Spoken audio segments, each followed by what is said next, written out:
What is good, y'all? We are back at it again. It's your boy, Nathaniel Bear, a.k.a. Natty, a.k.a. that nigga. And we're back and rested.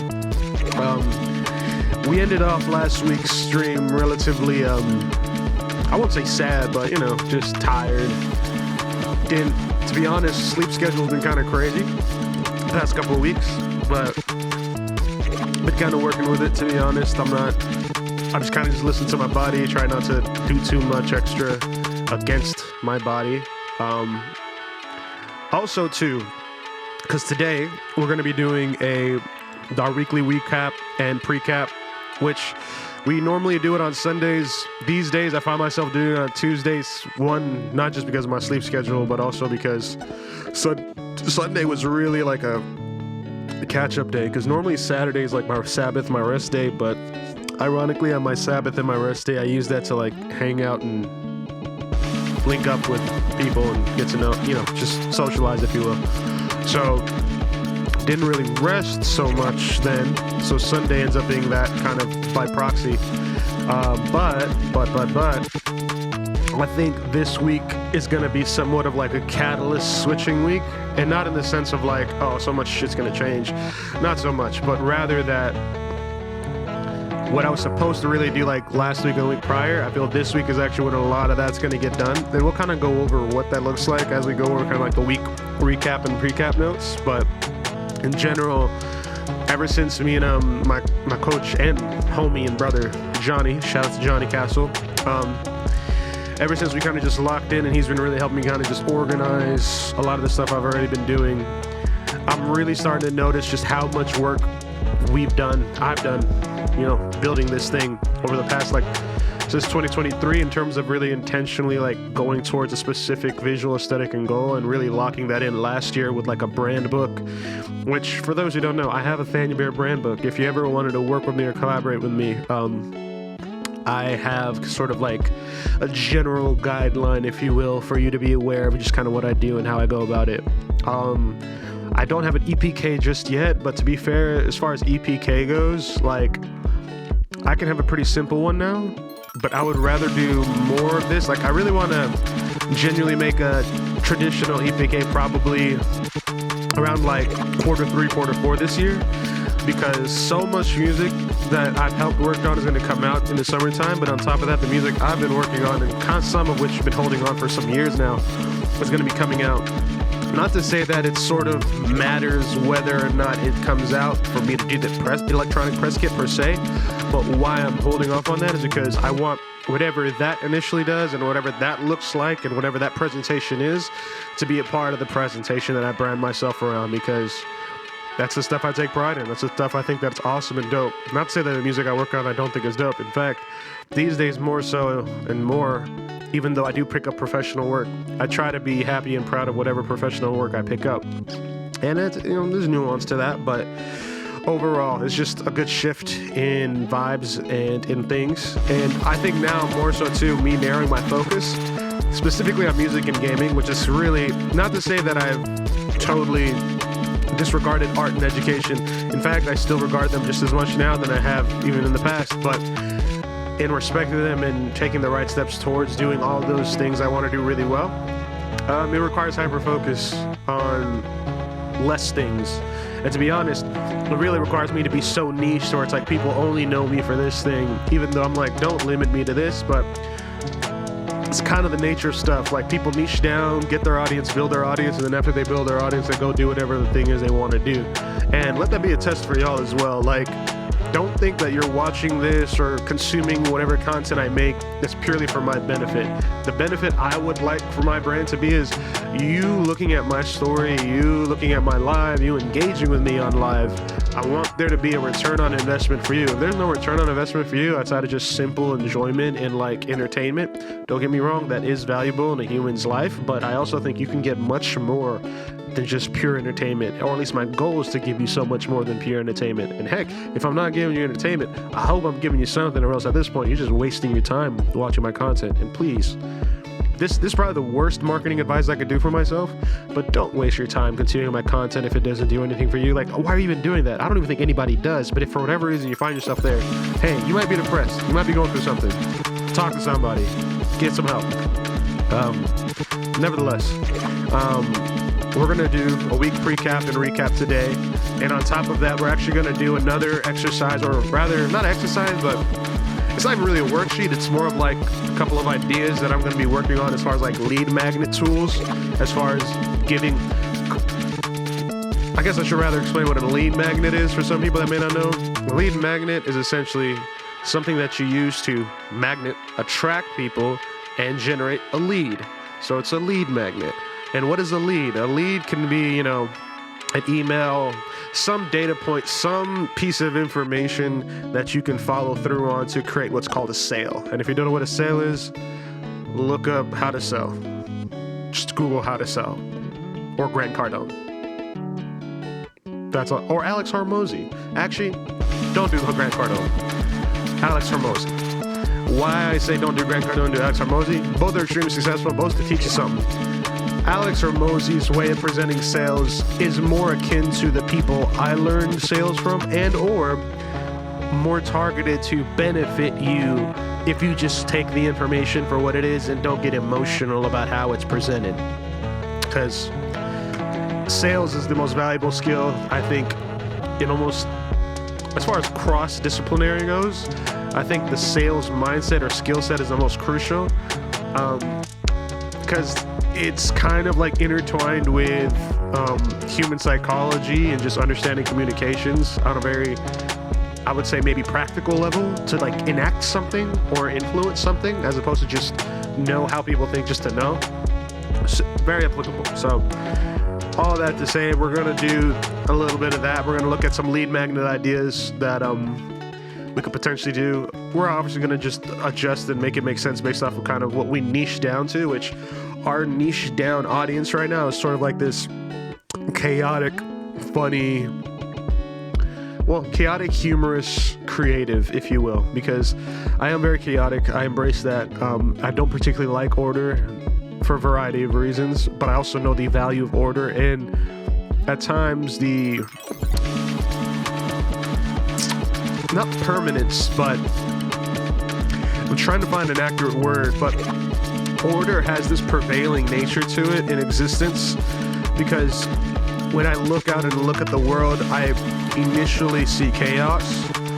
But then as I try to understand the world and create some form of a tangibility of reality and external things, order starts to show itself in nuanced ways. So, not to be overly philosophical, but there is a extreme value to order, a obvious benefit to order.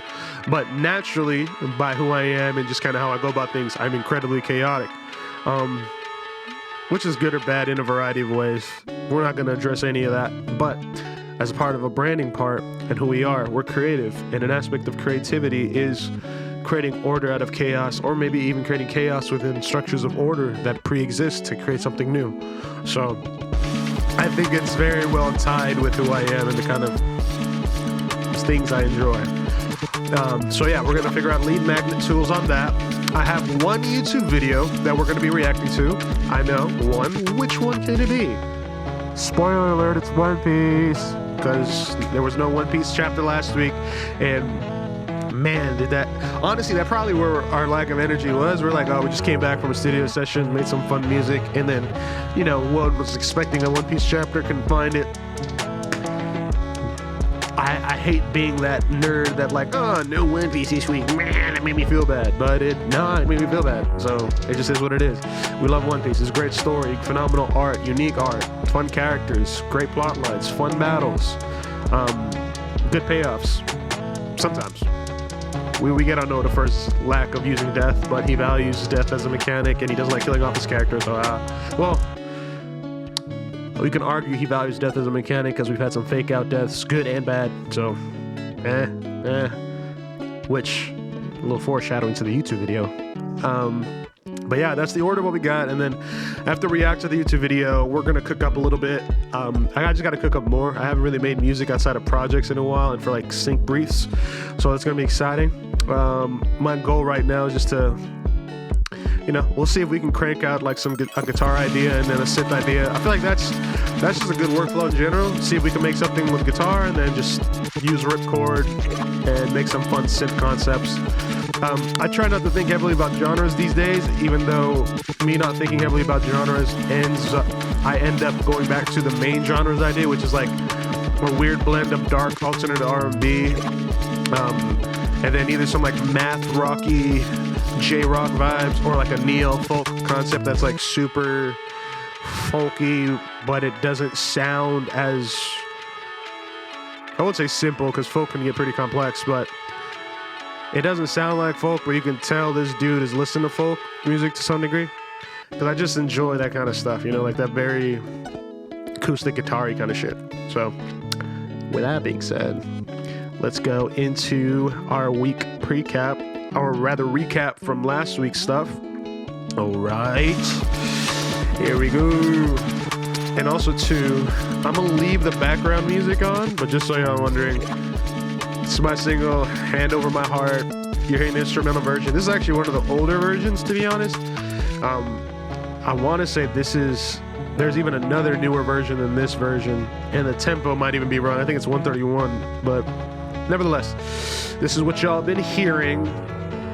Okay, I love how I just deleted the one tab I needed. All right, hold up 1 second, just so you don't see all my information. Okay,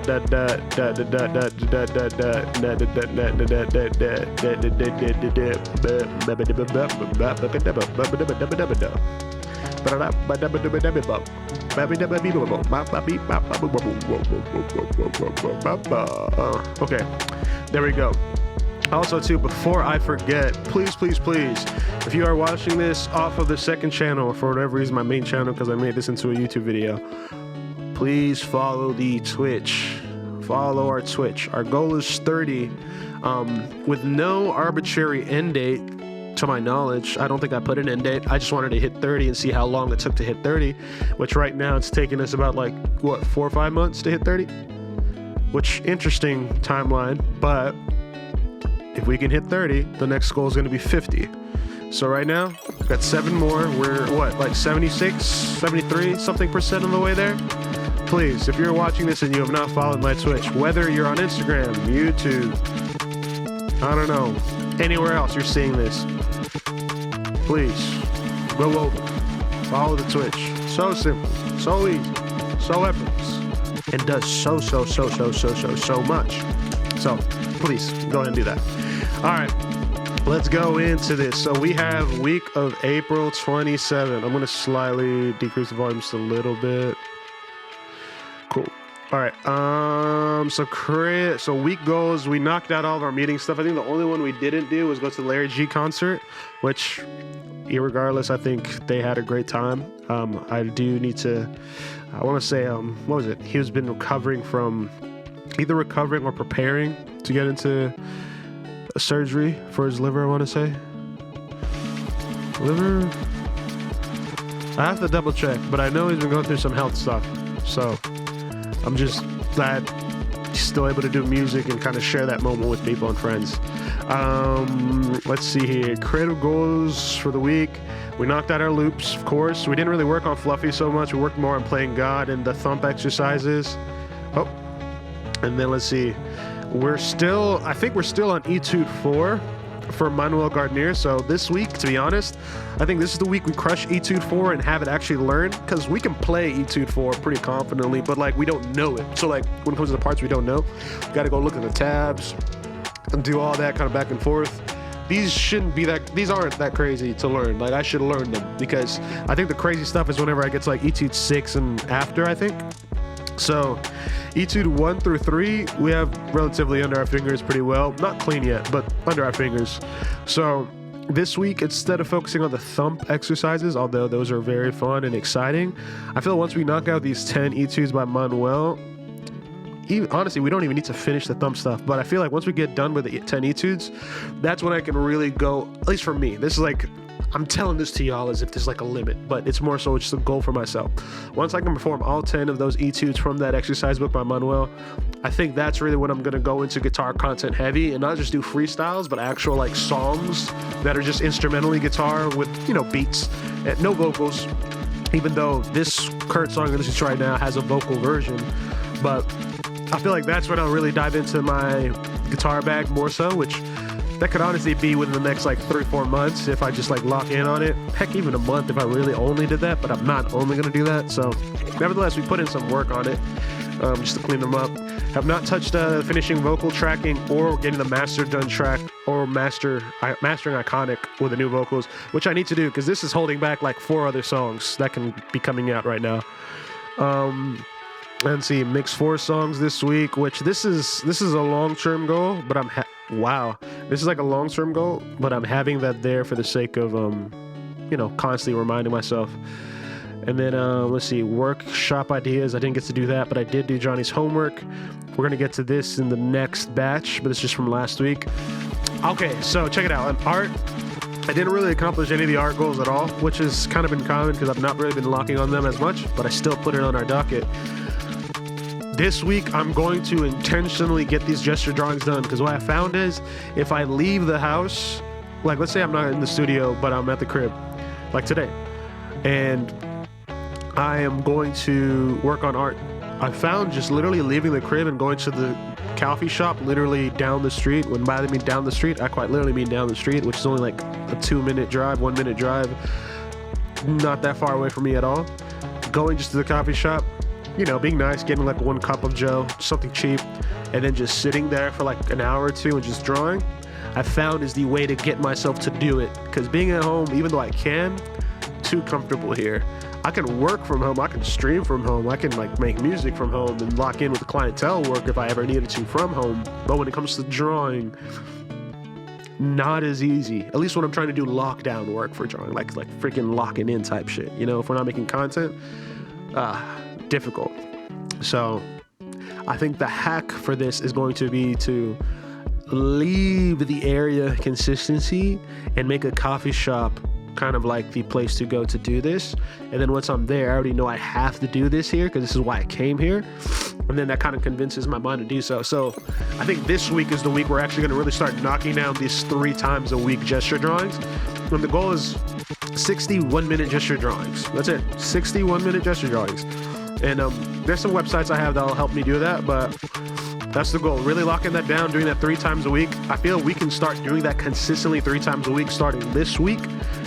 In 6 months' time, not only are we going to be so comfortable with character drawing, I really do feel we're going to be able to start imposing and putting a lot of that art in not only the visualizers I make for y'all, but we might even be able to make cool little animations, which that's another thing we'll get onto here in a second. But gaming-wise, it says 3 episodes. I actually ended up ending the week with 5 episodes for Clair Obscure because that's been my latest craze. I added a Pal World on there, which I low-key did some work off the episode recording. So the second episode, there's going to be a lot of different stuff as opposed to the first episode. But this was fun. I actually really enjoyed Pal World. So these are going to be exciting. I can't really do the Kingdom Hearts one yet until get the money up a little bit more because unfortunately NVIDIA does not have Kingdom Hearts on there, which is NVIDIA GeForce. I don't know why. I can't fathom why you wouldn't even consider this. I don't know why Square Enix hasn't considered this, but you're leaving so much money on the table by not having which you're probably not making any money, so which is probably why you're not doing it. But if Kingdom Hearts was on NVIDIA, so many more people would be playing it on live. I would be playing it on live, which when I say so many people, but genuinely anybody who's in my situation that has a Mac that doesn't have a PC would gladly be playing it live because then they can just plug that thing to an Ethernet cable and then boom, I can play Kingdom Hearts anywhere with good internet cable connection. So I don't know. Missed bag there. But yeah, until we get that back, we won't really be able to record that. And then Final Fantasy 16, I've been slacking on it, but to be honest, we only have 8 more episodes to record. But that's like, what, 2 sessions? Because in a session, we can usually knock out about 4 episodes, give or take, 3 to 4 episodes. Yeah, I do not see why we can't, 3-4 episodes a session. We do 2 or 3 more sessions of recording just Final Fantasy 16. We have 1 season's worth of content done, and then I can start editing. Because what I'm learning is, Where I messed up with Final Fantasy 16 was I had 12 episodes done, and I edited episodes 1 and 2 to be like, okay, what's my style? What's my vibe of editing? And kind of once I figured out what my vibe of editing was, I was like, dang, this is going to take a minute. So I should do these in seasons. But in realizing all that, I was like, before I even posted them or acknowledge that they're done and recorded, I need to record the 20 episodes first, because then once I have the 20 episodes, because the reason why it's 20, I've learned from podcasting, if you can do 20 episodes, you end up being able to finish the series, or the podcast tends to be successful after 20. 20 is like the secret number. So I'm like, okay, cool. If I do 20 recordings of each season, at the very least, I'll be able to have like one episode a week. That's content for months. So if I record 20 episodes, so what's that? 20 divided by 4? That's like 5. So you have 5 months worth of content just by recording 20 episodes. Now, granted, with this Final Fantasy 16 Let's Play, numbers are a little skewed because I haven't reached 20 yet. But now what I'm doing with these Let's Plays, I have to reach the 20 episodes recorded of them before I put them out. So then once I have 20 episodes recorded, then all 20 have to be edited. And once all 20 are edited, or at the very least 8 are, then I can start releasing it. Because if I have 8 edited, I have 2 months of buffer time, because they're going to be once a week that I'm going to drop these episodes.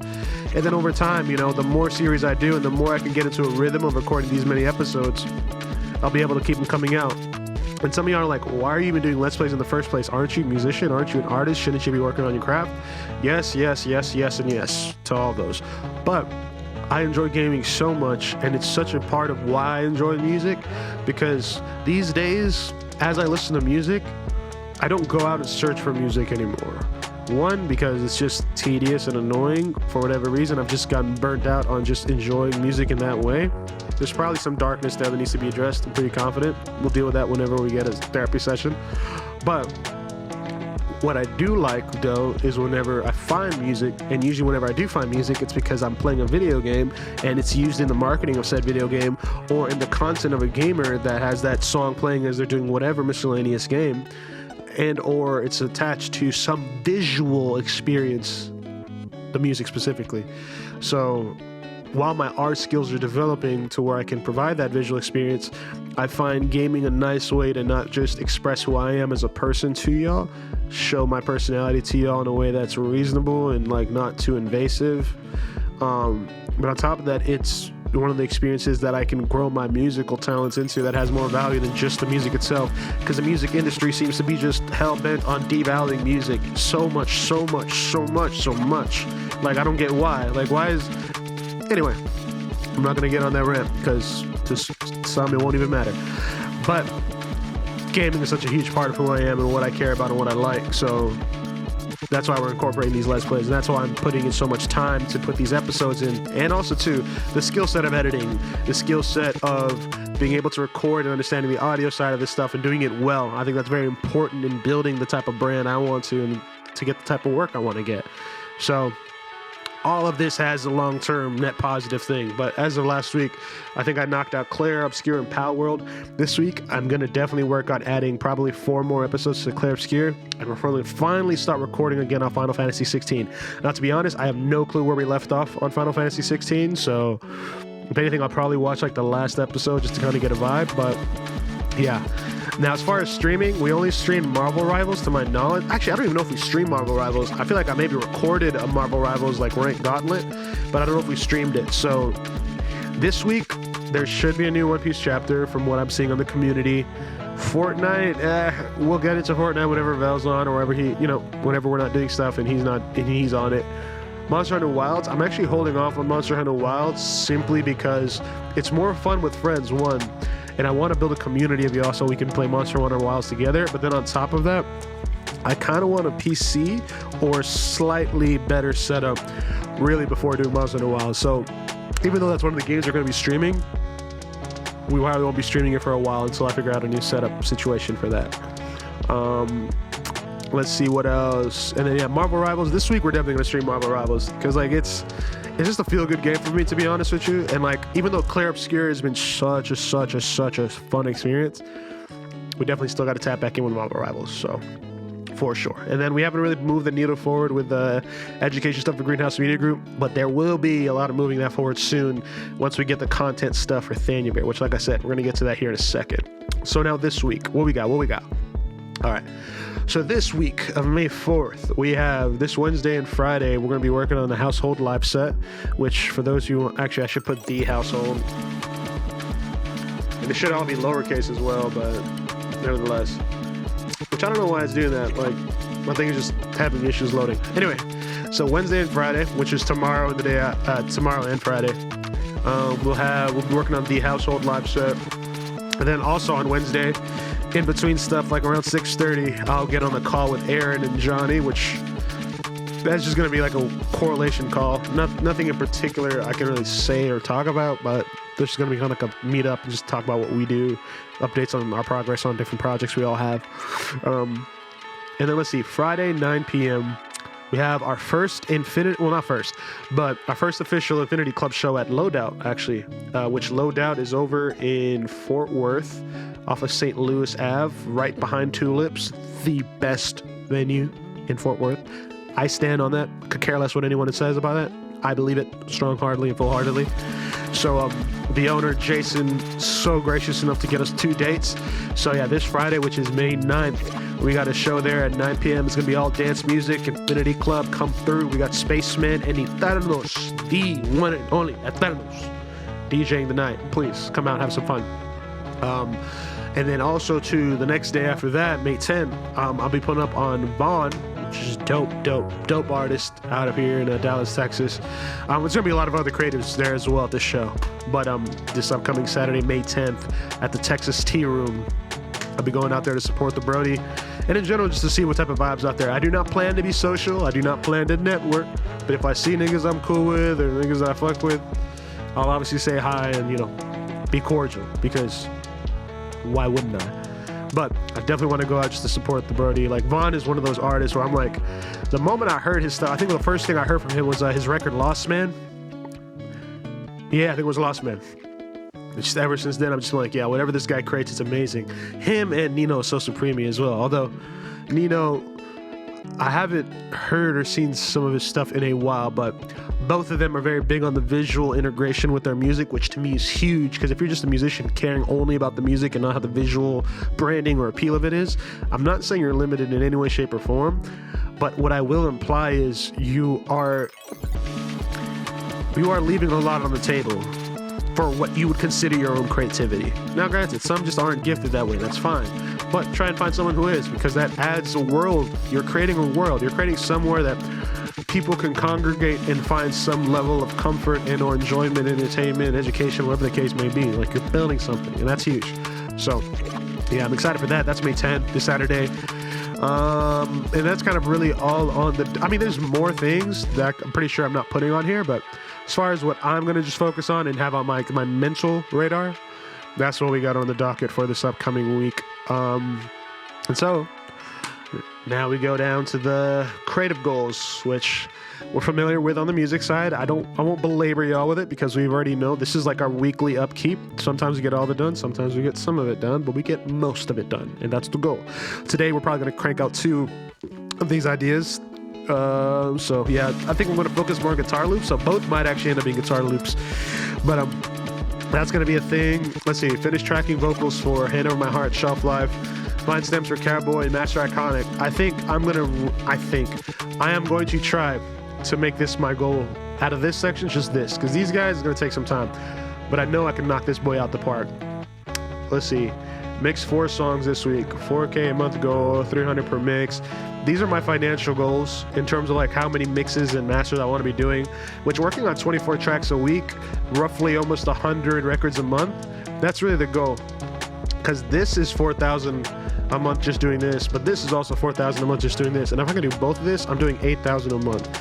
And I don't mind splitting that 8,000 with other people if any one of these gets overwhelming. But to be honest with you, if the work comes, brother, I'm getting paid. It's not overwhelming to me. Just being transparent. So, and also too, later after this, we're actually going to be looking at the lead magnet ideas, which is going to help us figure this out. So that's also going to be exciting as well.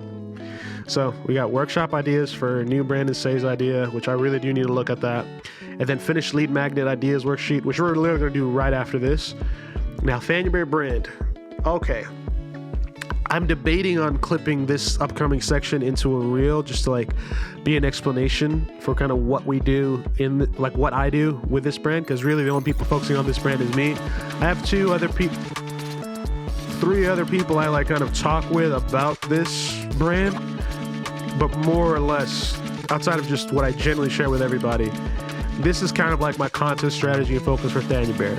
So it's Twitch, YouTube, and short form. So if you're seeing a short form piece of content, at least as of right now, there's not going to be any real-time made short form. It's going to either be a clipped up version of the YouTube or the Twitch, or a caricature of the YouTube. And what I mean by caricature is it may be based off something we talked about on the YouTube, but then I made a short form version of it. But that's kind of like how I'm looking at my content strategy. Twitch is sort of the main hub of where I'm generating and piling these pieces of content through. But now, as well as Twitch kind of being like the main thing I'm using to create, YouTube is sort of the more out there public algorithm where I'll be posting the stuff that was on Twitch. So for instance, y'all are seeing this right now because I'm live streaming it, but whenever I'm making the Let's Play videos, I actually don't live stream those, so that way there's some value of people experiencing them as real-time content on the YouTube. Now, it's not really wise in terms of monetization, because I could probably be putting it behind a Patreon money wall, so then be like, hey, if you really like my content on YouTube or whatever, join my Patreon, and then you can see all this stuff. But where I'm thinking my Patreon is going to become value is going to be in context with a lot of the educational stuff I do. For instance, let's say you want my intro to artistry, intro to audio engineering, and all this stuff. I feel that's going to be kind of one of those lead magnet tools that I'm going to be using. So we'll get there when we get there, but that's my content strategies. Twitch, YouTube, short form content, which the short form is going to exist on IG. I'm not a fan of TikTok. It just doesn't, it's too much stimulation, just to be quite honest. And on top of that, it's kind of like removing me from sort of the younger people conversation and making me a little bit of an old head, if you will. And I like that because as an old head, I have a lot of young head tendencies, which is, oh, I don't care about order. I don't care about structure. I just care about doing things that I enjoy and that are exciting.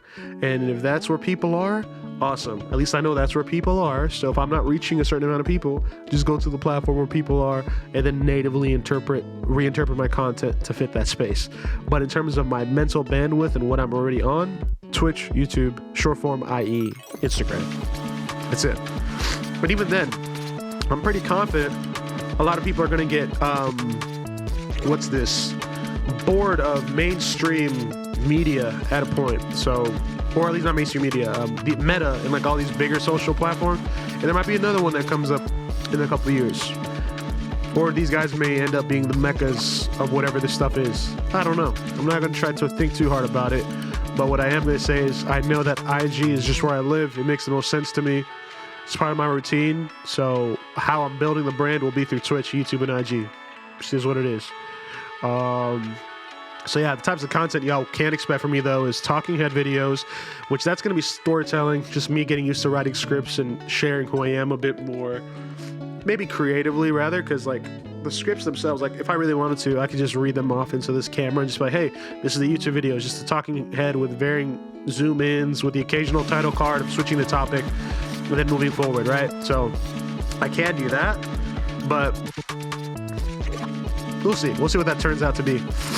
Now, in terms of stream VODs, all of this stuff unedited is gonna go on my second channel. So like, it's like, oh, if I have it as like something in my folder that's, I don't know how many fill in the blank weeks old or days old, it's just gonna go on the second channel. And right now, the second channel, I'm just like proliferating it with stuff we've done for the past like 4 to 5 months, or at least the better stuff, because it's taking me, ironically, 3 to 4 months just to get this mixing set up, the lighting, all of this. It's to such a point to where it works. So, you know, that's gonna come out slowly but surely over these next weeks and days. Now, the main thing I've been working on the past couple days has been the assets for my official audios and samples, because I'm just realizing that the loop make era of kind of music is slowly going to die out, simply because like all the dope loops that anybody wants that are out there, like you can find them.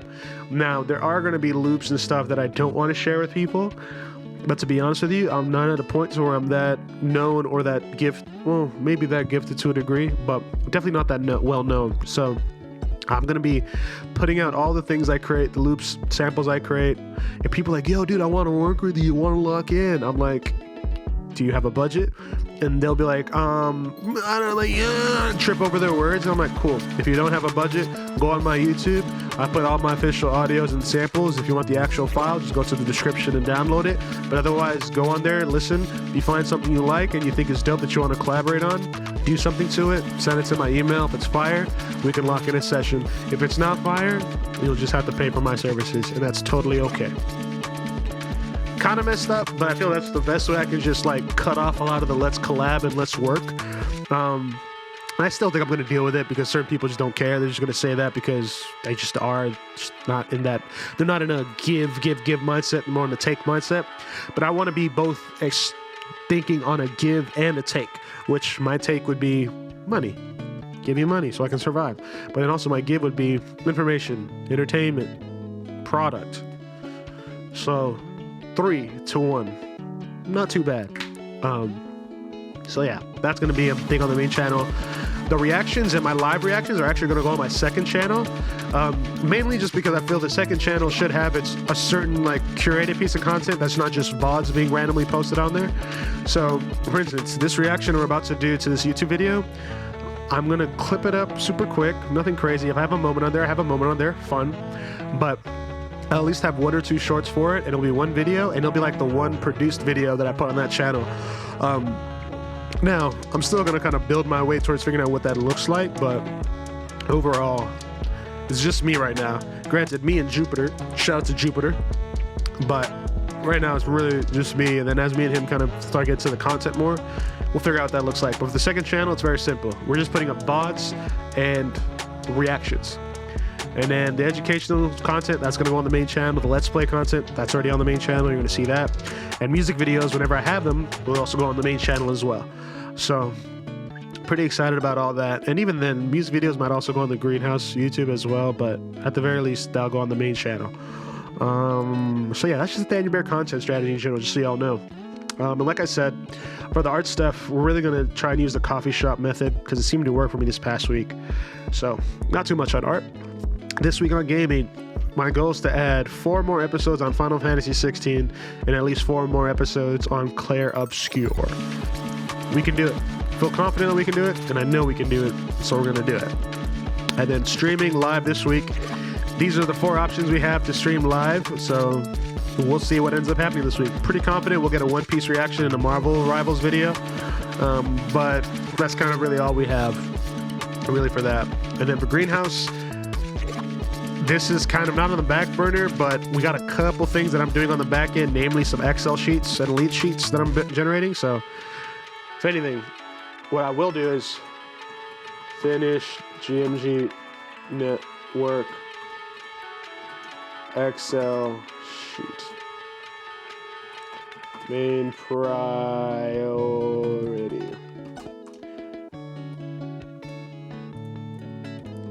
Cool. That's kind of like the main priority, I would say, for Greenhouse Media Group. Outside of that, everything else is going to kind of move in its own time. But as far as what I've been doing recently, that for sure is the main priority. Also, too, I have a content strategy update for Greenhouse Media Group. If you saw the last week recap and precap, you already kind of know what these are. But just so y'all are aware of kind of what I'm planning on for the Greenhouse Media Group brand, I'm going to use our course that we're ultimately going to sell as our content source. So all the different sections and all the different things we're going to talk about in it, there's going to be short form content based around it and YouTube videos based around it. And then I'll be repurposing other viral, educational niche content using Greenhouse Media Group design and iconography, and even like the green screen, just me being like, this, you know what I mean? Just repurposing other content. And then also 2 spec ad campaigns based on company values and beliefs. And that's bigger goals where it's like, hey, if we want to get like a Nike collab, let's do a Nike commercial and see what that looks like, a Greenhouse Media Group Nike commercial. And to be honest, we'll probably be partnering with a creator or another kind of bigger brand for some of those spec ads. But the idea would be to build a portfolio of those spec ads to show bigger brands that, hey, we're capable of really coming in and storytelling your brand effectively, especially in this new climate, yada, yada, yada, business talk. So at least I have an idea of what that'll be whenever we get to it. So overall, we got a pretty decent amount of stuff to do this week. And we're going to start with our lead magnet ideas. And we'll go then into that reaction And then once we're done with the reaction, we're gonna go right into the cook-up. And then we're gonna finish up on the cook-up. So without further ado, that closes out our week precap. All right, lead magnet ideas. No free mixes required. Thank goodness, because Lord, I'm not doing free mixes. It just costs too much for me to mix stuff. So let's see. Our first lead magnet idea, dark, wavy, and weird producer toolkit, free download. So producer toolkit. So we have bonus value, include a PDF with mixing tips like 3 ways to get punchier kicks without killing your low end. Natty's voice. Call to action, get the free pack, and plus learn my favorite mixing tricks for dark, alternate R&B, and melodic chaos. Honestly, I'm not mad at that. I'm not mad at that. Dark, wavy, and weird. I feel we can get into that probably after like 2 months of content. Not even 2 months. I should probably already have one made. I'm not mad at it. That's a dope one. And then the weird mix fix, 3-minute diagnostic breakdown, limited slots, time capped, only open 1 day/week for the first 5 entries. Builds trust without giving away a full service, leads to paid bookings. Landing page hook, your mix isn't bad, it's misunderstood. I'll tell you exactly why it's not hitting the way it should. Okay, the weird mix fix. This one for sure, let me bold that and change the color. Let's see. Invite artists to submit a 30-second wave and get a personalized Loom video from Maddie with 2 to 3 mix tips based on their sound.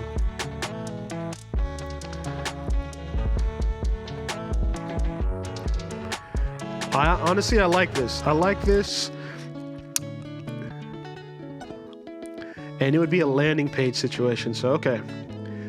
Definitely gonna bring this up to Johnny John. All right, let's change the highlight color to this and change that. All right, a custom kit of sounds Natty's audience would love. Guitars he's mangled into samples, dreamy synth textures, features, vocal effects, etc., etc. Honestly, I have a couple of loop packs that could fit this.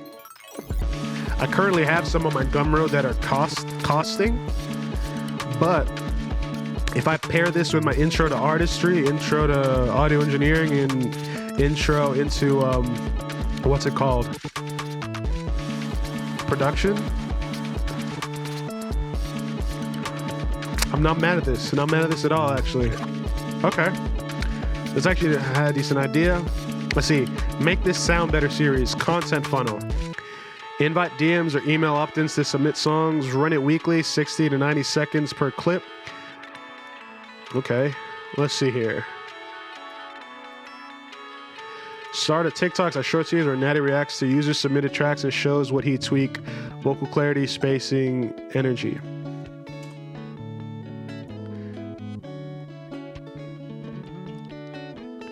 All right, so audience growth via gaming crossover. Mix this boss fight challenge. Let's see here. Stream JRPG gameplay and challenge his community. Make a beat or loop inspired by this cutscene character fight. Feature submission on stream. Offer a shout out or mini mix critique on air. Okay. Build with artists who game. Okay. Not sold on this, but it's a cool idea. All right, Chaos and Clarity email series. Weekly email, 1 chaotic game moment, funny GIF screenshot, 1 weird mixing insight, why use guitar pedal on vocals, 1 creative thought for artists feeling stuck. Email title, examples, boss fights, and broken compressors. What a Persona game taught me about mixing vocals. The kick drum isn't the problem, your mood is. Sometimes it is, actually. Love this. Chaos and Clarity, a short form story driven email that emerges, which we love story driven and it gets me writing. So yeah, we love that. And then genre benders only, Discord or private IG broadcast channel. Invite only artists who create in the genre fluid or dark alternate beat lame. Offer early beat previews, rough mixes for feedback, private memes. Call to action from YouTube, IG, and TikTok. DM me genre bender to get in. I actually like that. because that's a Discord sort of IG thingy, or like a community-based thingy. So sample pack mixing tips, submit your mix for 3-minute video feedback.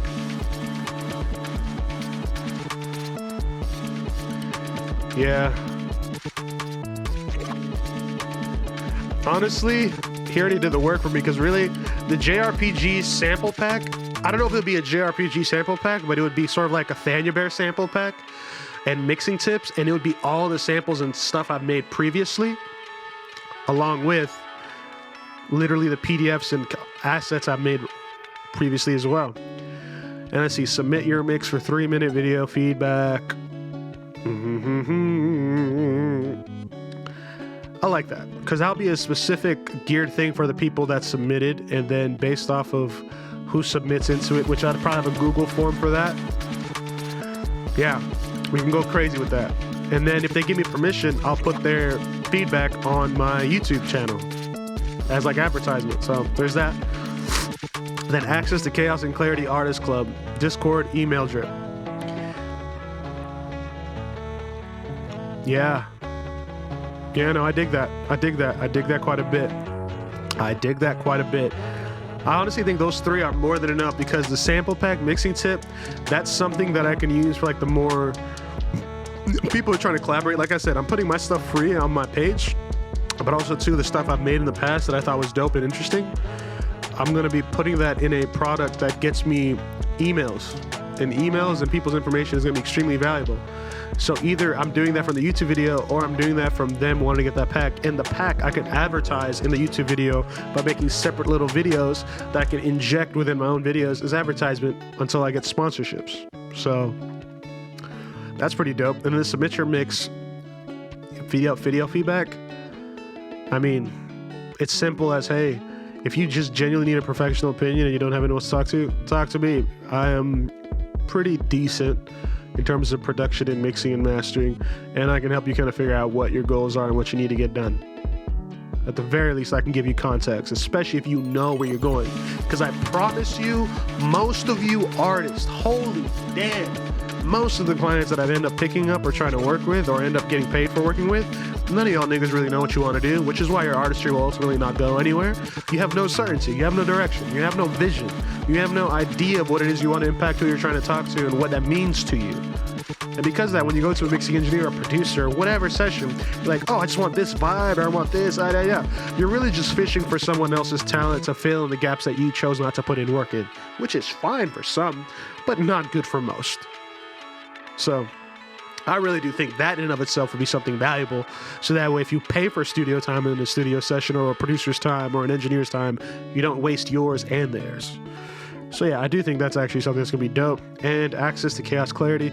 To be honest, we already have a Discord server, but that could be a way for us to get people to Discord and on email as well. So big fan of that, actually. So yeah, I really think he already knocked it down with these 3. We're going to make a sample pack that comes with information products, all in exchange for email and contact information for joining this email list and Discord, and then a submission deal with this video feedback. So yeah,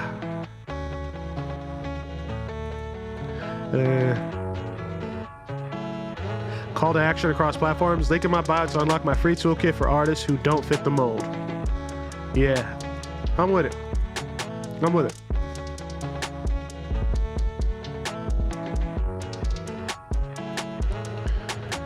Yeah, I'm with it. If anything, I'm about to hit up Johnny here in a bit to see if we can talk about this after the stream. Of course not. But yeah, okay. At least we know what we're going to be talking about there. So that's cool.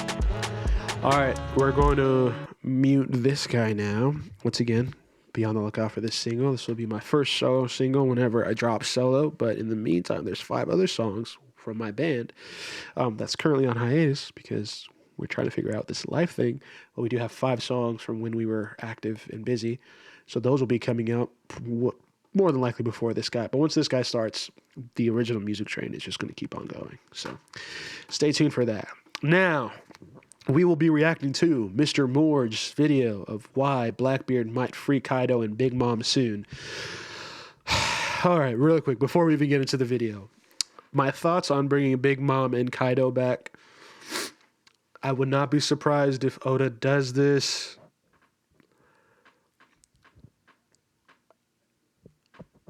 But I will be somewhat perturbed, at the very least, if he brings Kaido back.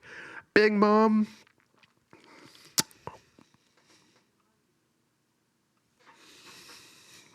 For some reason, I'm more willing to accept Big Mom than Kaido.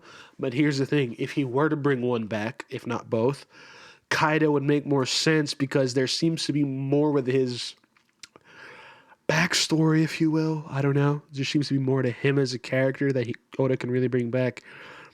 And with the current showings of Kizaru against Luffy, not only in the anime but in the manga, it would seem that Kaido ranks slightly above the Admiral. Slightly. Enough so that I'm like, is this a worthy character to bring back to the final war? Yeah. But do we need it back? Do we need to cheapen? I don't know, because I feel like Wano already had some certain things going on within his arc that, do you really want to cheapen that battle with Kaido to where he comes back and really Luffy just kind of didn't do what he did? I don't know. The thoughts get rolling. Not too big a fan of it, but let's hear what Moore's got to say. You know, even though he did notoriously, not fail, but incorrectly guess at the failure of the raid, the Onigashima raid. So, he has that L to hold in terms of Wano, but is he cooking with this? I don't know. Let's find out. Kaido and Big Mom might still not be done in the story. There are in fact some signs that are slowly accumulating over the course of Elbaf that indicate that Oda may still have a bit more use for these two characters when the final war begins. And though it's unlikely that we will ever see either of them again at full strength, with the direction One Piece is currently heading, it's possible that we may see a version of each of them in the final saga. The reality is that Kaido and Big Mom are at the very least likely not actually dead right now, and we know that Oda loves to bring back past villains later on in the story to continue to play smaller roles. And most importantly, there is one huge upcoming event in Wano that may actually free these two characters, and there is in fact a simple purpose that each of them could be set up to play in the final saga. I am not trying to tell you that either of these characters are going to be coming back. I'm just going to show you several red flags that seem to suggest that this could legitimately be a surprise comeback that Oda is setting up. So before we get into it, make sure to subscribe. And if you want to have a top-of-the-line VPN that's also cheaper than every other major VPN, well, Surfshark, the sponsor of this video, is allowing my viewers to use it for less than $3 a month. That's right, most major VPNs are $15 a month, but for my viewers, you can get Surfshark for less than $3. And you can keep that price for up to 2 years. Of course. And if you get it right now, you can get an extra 4 months free. The best part is, if you're not sure about Surfshark and you just want to try it out, you can do that risk-free, since my viewers also get a 30-day money-back guarantee. And in case you don't know what VPNs are, most people use VPNs when they go online I'll let the ad because run. VPNs secure your data so that whatever you are doing online cannot be tracked. And you can change your location online to anywhere you want. My screen has been lagging though. I may have to restart. On the planet. I hope I don't have to restart, but I may have to. That's only streaming for free in Japan, or access to sports like football, tennis, or cricket that are only streaming for free in other countries. So get your Surfshark deal today for less than $3 a month. I'm curious. Just go to surfshark.com. I want to see what it looks like on my OBS. Or use code MORGE for 4 extra months of Surfshark free with a 30-day money-back guarantee. Link in the description below, or just scan the QR code. So that aside, to begin with, there are already a lot of red flags surrounding a potential Big Mom return. Now let me be clear, I do not want Big Mom to return. I do not think that any sane One Piece fan would say that after experiencing Big Mom as a primary antagonist for 230 chapters straight, from Whole Cake Island all the way through Wano, that anyone wants any more of this character. But that's precisely why I am genuinely worried about all the small signs that seem to indicate that Oda may still somehow not be done with this villain. To begin with, it's easy to forget now, but for years, readers generally assumed that Big Mom would be a huge deal in the Elbaf arc, and that Big Mom's story could not conclude until Elbaf. This was, of course, because Big Mom's backstory took place in Elbaf, and her backstory set her up as the sworn enemy of the Giants. This also led to her long and checkered history with the Giants, with her scheming to make them part of her army through marriage, and eventually coming to hate them as the only race that she deliberately left out of Totoland. For a long time, it seemed like Big Mom's story with the Giants needed closure, but of course Big Mom was defeated by random TNT before that could happen. Now, was this genuinely the end of Big Mom? Right off the bat, there was a major sign that this may not be the case. Literally, as Big Mom was going down, she explicitly said, "Don't assume that this will be enough to kill me." This could be just chalked up to salty final words, but Fair. it is a little odd, considering generally in One Piece, anytime a major villain is defeated, Oda tends to imbue a sense of finality to it. The He really villain does. is usually completely knocked out and broken, whereas with Big Mom, she's fully conscious all the way down and is swearing retribution. On top of this, while we see Big Mom seemingly unconscious in lava later on, it doesn't seem like she's dead, as her homies all still seem to be alive even after her defeat. Remember, in general, Devil Fruit users' abilities tend to stop after they've been defeated, as we've seen with Gecko Moria's zombies, Sugar's toys, and Doflamingo's birdcage. But Big Mom's abilities persist despite her defeat, suggesting that either her fruit is a major exception to the rule, or she's not dead but is simply in a severely weakened state. Narratively, Big Mom has also been referenced multiple times in recent arcs, with Pudding talking about what would happen if Big Mom were here. And even Dang, now I in keep on Elbaf, we're forgetting, getting she be references alive to too. past battles between the Giants and Big Mom, as that is apparently how this shield homie was created. And interestingly, this battle could not have been from when Big Mom was a child on Elbaf, as Big Mom did not have her fruit at that time. So there is, even now, some extended history to be uncovered between Big Mom and the Giants of Elbaf. But at the end of the day, does any of this definitively mean that Big Mom will return? No, these are all very, very small factors individually.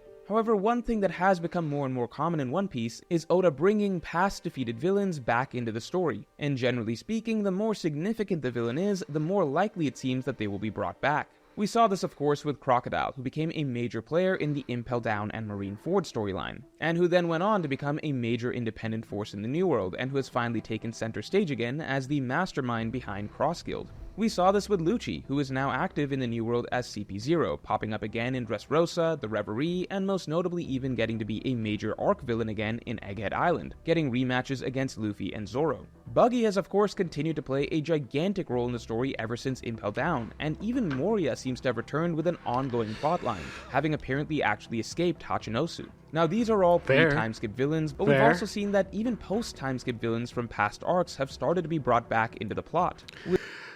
Once again, my thoughts on this in particular, like the post, villains and all the people coming back and whatnot, it's the final war.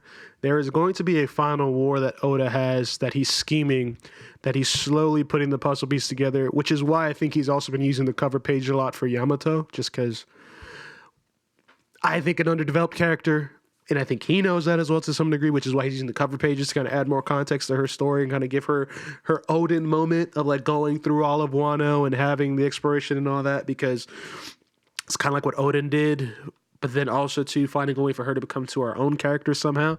Because Yamato, I'm pretty confident will come back into the manga in relevance probably after Elbaf or at the end of Elbaf, because I feel Elbaf is going to start the moment when the Straw Hat fleet becomes very much a thing. At the very least, either before Luffy fights Blackbeard or Shanks, whichever comes first. Can't really say for certain. But I do feel that, at least with regards to the characters, like these pre-time skip characters and some of these post-time skip characters, and why they're kind of still staying around, and even like the German 66, like, they're pairing with, what's-his-face? Caesar, and just kind of rebuilding that old science group they used to have, but now with just them two, like, and both of them encountering the Straw Hats, which to some degree, because the Straw Hats were benevolent to them, like I would say more so than antagonistic, at the very least to Caesar. They were always antagonistic towards Caesar, but like Caesar kind of had to grow into just being around the Straw Hats, and I feel being around the Straw Hats is going to be a big caveat into them potentially being good players in the final war as opposed to being bad players, because they were initially sort of like on the bad side when we first get introduced to them, in a manner of speaking. So, there's that. There's a little bit of that going on with those characters in particular, but even with Big Mom and Kaido, which are like the main point of this video, yeah, I definitely, I can see why or rather, I can see how sort of it can be possible, even though it might not as tasteful, especially as Morge just mentioned about Big Mom earlier. But Big Mom didn't have a lot of the signs that other characters had whenever they lost. But to also be fair, she's a Yonko, and a good majority of them, actually almost all of them, weren't. So tricky. Anyway.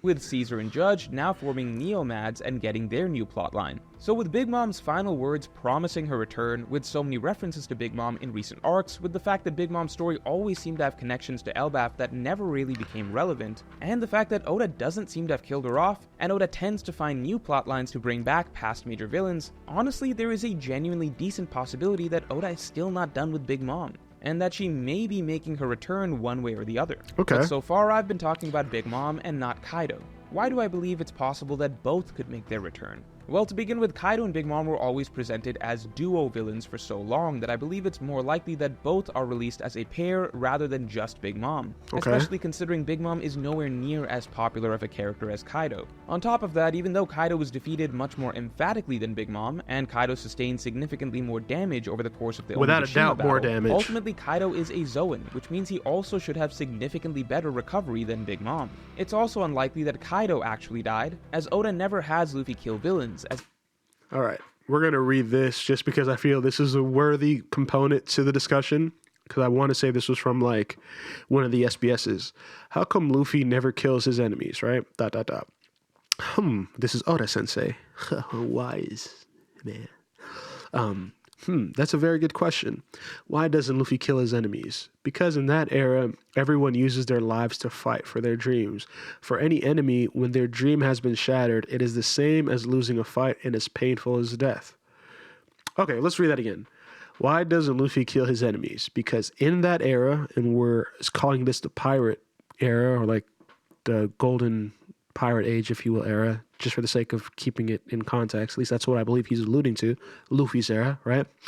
Everyone uses their lives to fight for their dreams. For an enemy, when their dream has been shattered, it is the same as losing a fight and as painful as death. I believe that as pirates, killing or not killing is secondary to victory or defeat. So, in a manner of speaking, losing one's life isn't as bad as losing one's dream when it comes to a pirate, because as a pirate, your dream is almost, and if not just as important as your life. So rather, you just care about making it to complete your dream. Interesting point, which could also lead to more nuanced understanding of death in this universe, and maybe Oda will tackle that in one of these final arcs, because I think the only time he's really tackled death outside of the actual death of a character in like Marineford with Ace has maybe been Thriller Bark. I mean, every arc to a degree tackles death in some degree, just because people lose their lives, or, you know, fodder characters are gone, yada yada, or off, whatever the case may be. But I think really in terms of just life and death, immortality, because we've touched on immortality a couple times throughout One Piece, but like haven't truly gotten into the nitty gritty of it just yet. And what I'm thinking is this could actually be a subtle tie into that, but Oda's good at being quite cryptic, so I won't read too much into it as well. As it's more impactful if Luffy crushes the villain's dream instead, and in Kaido's case that counts doubly so, as part of Kaido's dream is literally to die in a great battle, seemingly preferably at the hands of Joy Boy. So by Oda's logic, there's no chance Kaido actually got what he wanted here, dying in a great battle to Joy Boy, and it is more likely that Kaido has instead just been left to perpetually burn alive in the depths of Wano. Okay. So essentially it's unlikely Big Mom is truly dead based on her final words and the fact that her homies are still alive, and it's unlikely that Kaido is actually dead considering his own durability, his Zoan fruit, and just thematically how Oda tends to write the defeat of villains to Luffy. As such, on the surface it seems like Oda may have simply come up with this lava prison as a way to write Kaido and Big Mom out of the story without actually killing them. But that doesn't mean Oda actually wants to bring them back, right? Well, I would agree, but there is one major upcoming event that would also very possibly set up for their release. That is the destruction of the borders of Wano country. Yeah. This is an event that seems guaranteed to take place very, very soon. as this was spelled out for us at the end of Wano. Wano is housing a dangerous secret in its depths, and that is of course the ancient weapon Pluton. The true structure of Wano reveals that the massive land walls surrounding the island have hidden away Pluton and the rest of the country far below. When these borders are destroyed, Pluton can finally be released, meaning that at some point sooner or later, Wano is going to be drastically physically altered. The entire land will soon be reshaped. We always knew that the borders would be destroyed, and we knew that Pluton has to be released, so the geography of the land will change, and Pluton is very possibly not the only thing that will be unearthed when that time comes. You know what's crazy? I didn't even peep this. I did not even peep this. So y'all just mini Nathaniel Bear theory coming. I have not read this on Reddit. At least to my knowledge, I haven't read this on Reddit. But just by looking at Wano's shape as a country, because it's literally kind of like a well, if you will, right? It's like a little well of water. Things are all the way at the bottom, and then kind of like this one crazy mountainous structure all the way at the top. It's kind of where the newer structures are at, right? Just what if Wano is the secret to combating the flooding of the world? Now, you would think, okay, that doesn't make sense, Natty. Wano has a lot of water, and whenever Imu destroys an island, the water level rises for whatever reason, right? And Wano would only make it worse because it would just be adding and displacing more water. But in my head, there's holes left whenever water is displaced and it rises, and the hole stays for whatever reason. What if there's so much water just held within Wano as a country that it can displace those holes, thus maybe combating the rising water to some degree? Don't know. Sounds like an idiotic theory. Not much backing it. It kind of doesn't make sense to some degree. But I feel like there's a little bit more of a play there when those walls are broken, because that's a lot of water. That's a lot of water just to be held. And it's rainwater, last I checked as well. It's not seawater, whatever that may mean. But I don't know, just random mini natty theory that I just thought of. Probably has no weight, no strength. But if some one of you One Piece warriors could take that and maybe make something out of it, just saying. Interesting thought.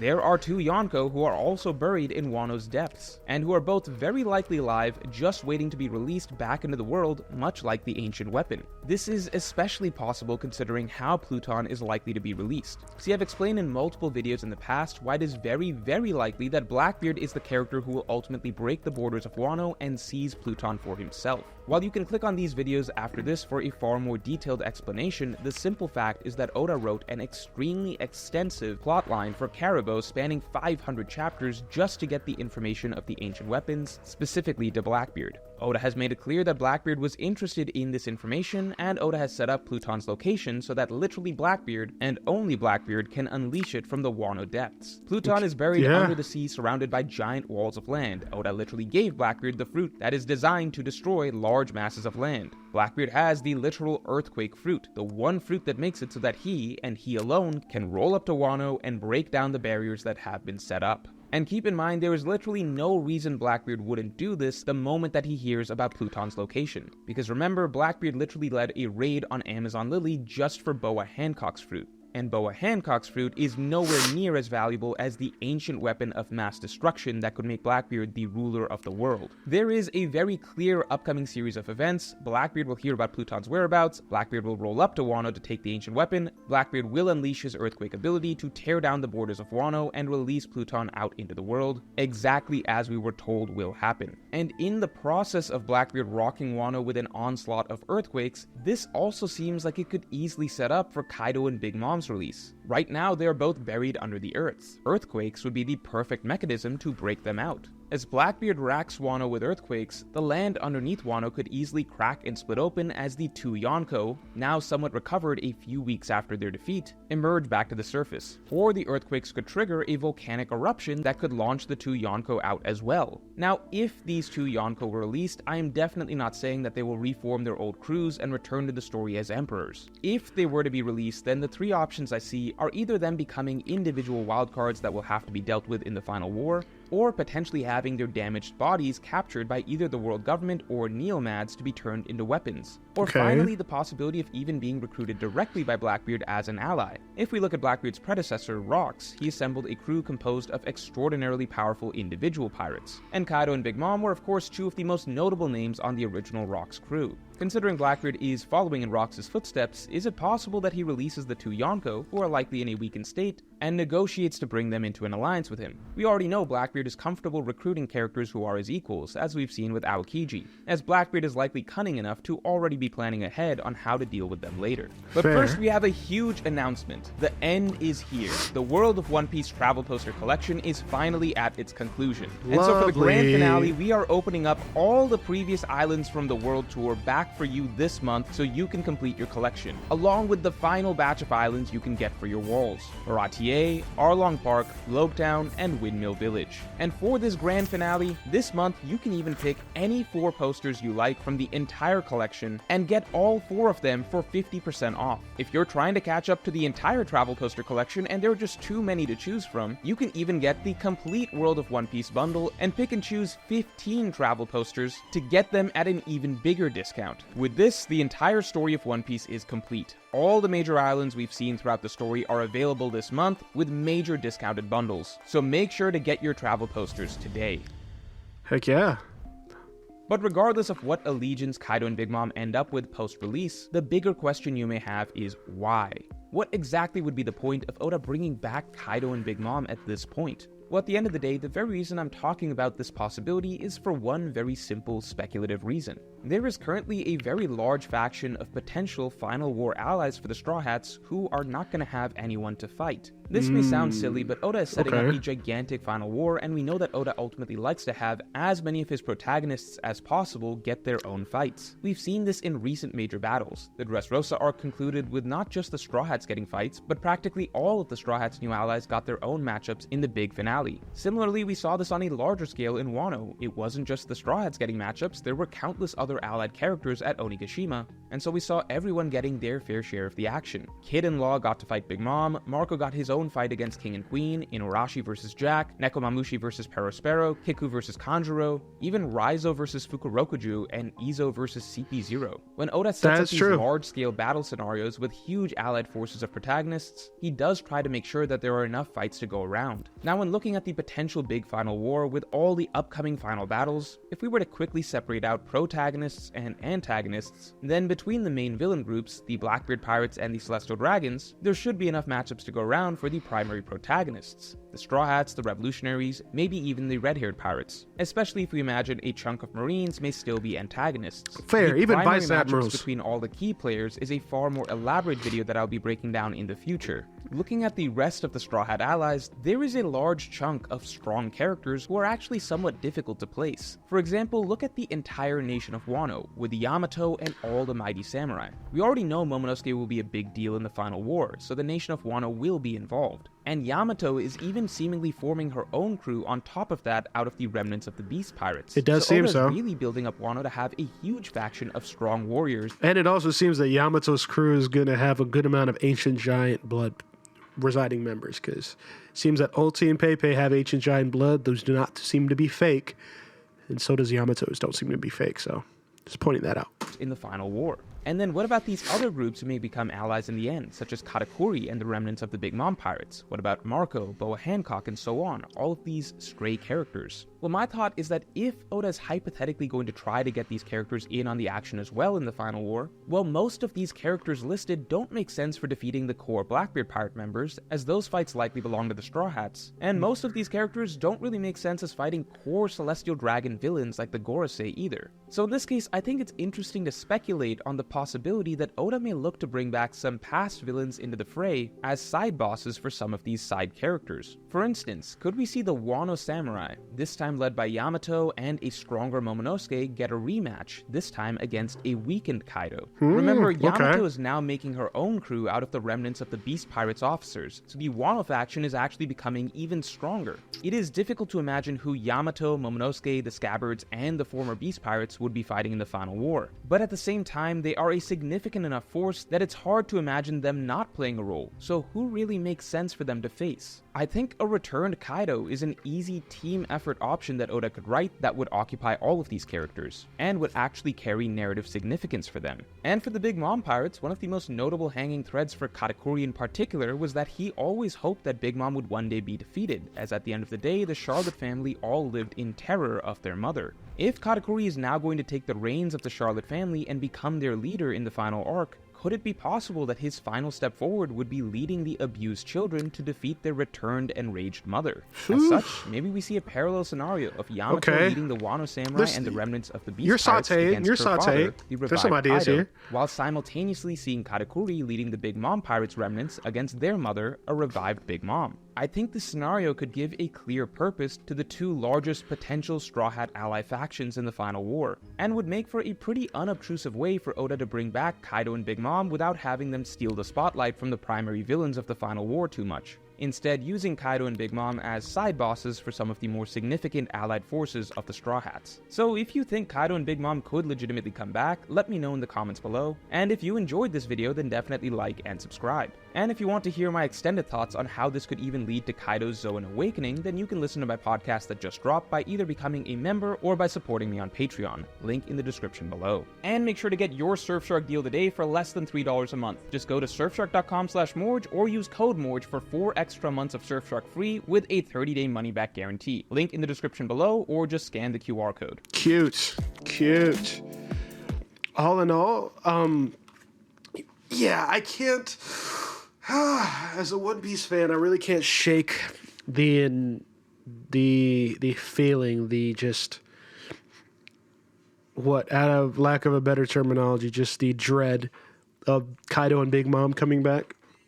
But also, too, to Morge's point, this is not an uncommon thing for Oda to do, and because of the nature of how he's handled their deaths, at the very least, Big Mom's. Kaido's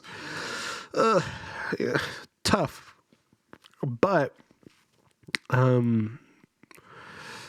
yeah, having them come back towards the final war would make sense to me if they came back. I don't think they should be coming back in Elbaf or all these, or at the very least, if they're coming back, they may come back before the final war, but their ultimate storyline should conclude in the final war.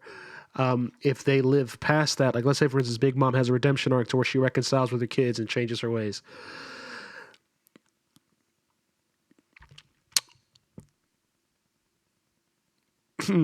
That doesn't seem satisfying to me, but it's possible. Kaido, bro, I think he needs to take the L. I think he really needs to just take a true L. Like if the L lost to Luffy isn't a big enough L, because like losing to Joy Boy, he's got to lose to somebody else that's not Joy Boy, and then have his character break, and then maybe he survives. He's a totally different person. It's not Kaido and change his name. I don't know. It's like, you see, even just that, it's just so unsatisfying to just have him go past not being beat by Joy Boy. But to Oda's point, being defeated doesn't necessarily mean dying, in which case doesn't mean Big Mom or Kaido are dead yet. So we're going to wait to see how it plays out. This Thursday, we should be getting a new chapter. So all in all, I feel we'll get some answers within this arc, at least towards Big Mom's section, because she's a giant. They're going to talk about her again. Fire and lightning is their biggest weakness. Big Mom used both of those. Even Kaido did, I think, to a certain degree in the battle. So I wouldn't be surprised if we hear about them again in the upcoming chapters in Elbaf, but also too would kind of suck. Nevertheless, we're going to do a quick outro card for the YouTube reaction video, so just bear with me real quick. We're not done with the stream. Just going to do this for the YouTube outro card. Yo, it's your boy, Nathaniel Bear, a.k.a. Natty, a.k.a. That Nigga, and that was a reaction to Mr. Moore's video. Like, comment, subscribe if you enjoyed it. If you want more of this, hit the notification bell to be notified when I drop more videos like this, as well as the VODs on this channel. It's literally all we're having on this channel, so just stay tuned. It's either going to be a reaction video or you're going to see another stream video that you may have missed. With all that being said, appreciate you, love y'all, and peace. Cool. After we're done, now we move on to, I'm going to go back to this guy here. We are going to set up the session to do I'm going to move it out of big screen and then shorten it a little bit for me so I can see it. Coolio. And then now we're just going to change the window to live. Yeah. And then we're going to mute this guy. Properties. Okay, I don't know why I just didn't switch it right there, but all right. Coolio. Righty. And let's see. I'm going to leave the production in this one because a lot of our variety streams tend to have a lot of different music production ideas and ways. All right. So the first one we're going to do is a guitar idea. So I'm just going to delete all this. Just going to keep it very simple for myself. All right,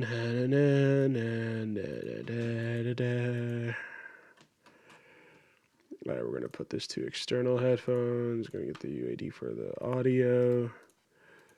And we're going to use the guitar for that guy. Duplicate. Group.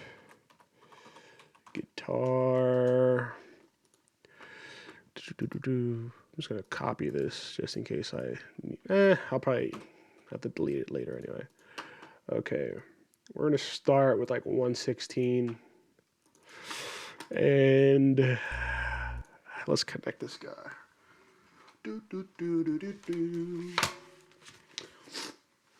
All right. Let's get the pick. By the way, I don't have a second screen, so if I see you or if you comment, I may not be able to see it. I apologize in advance. Okay.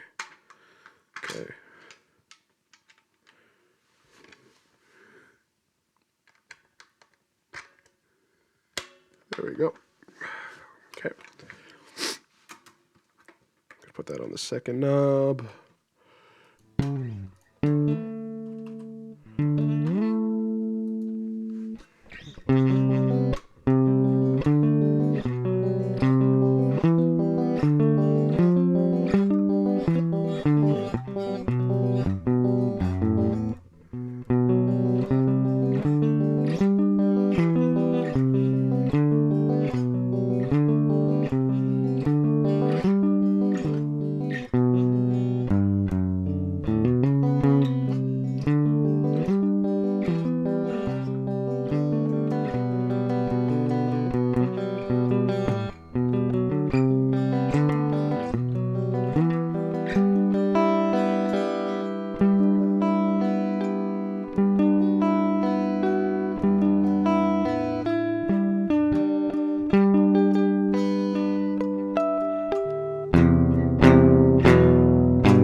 Cool. Let us go to the preset. Natty G25 presets.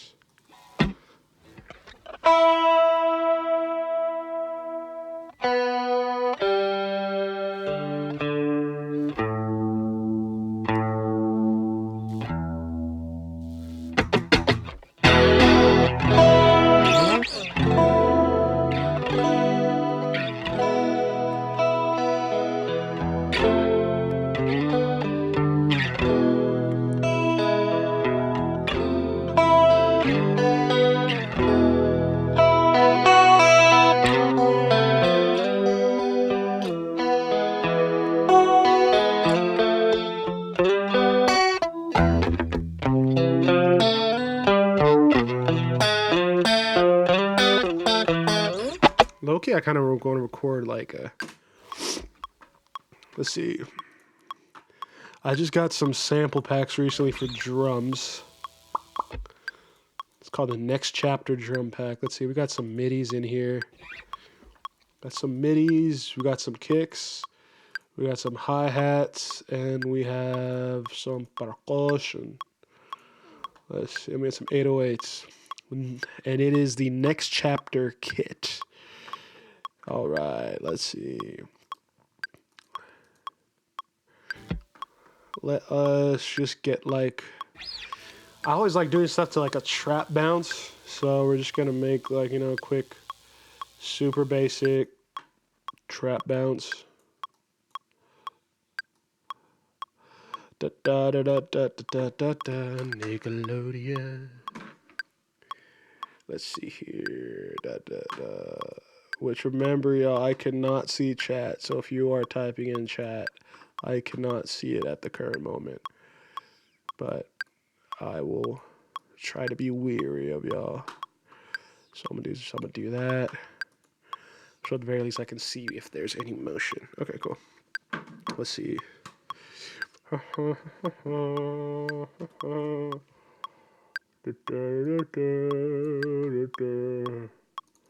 Do simple, just straight 8-note hi-hat pattern.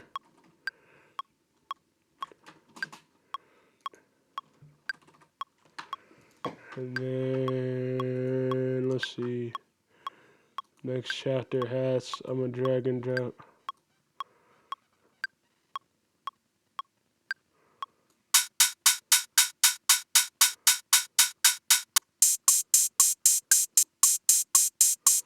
Very nice one.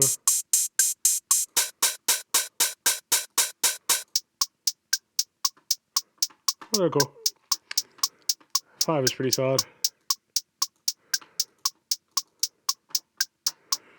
Something basic. And then for snare pattern, we're gonna pick something basic as well.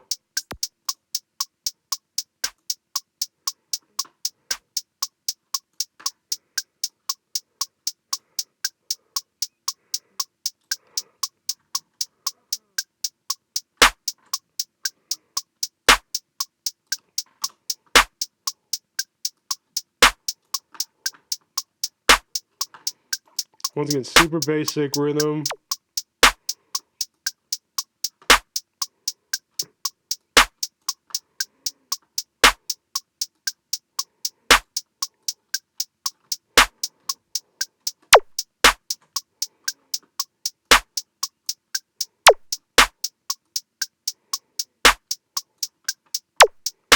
Once again, super basic pattern. I'm not really trying to think too hard about these drums.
something just messing with sort of the kind of excuse me, chunky parts.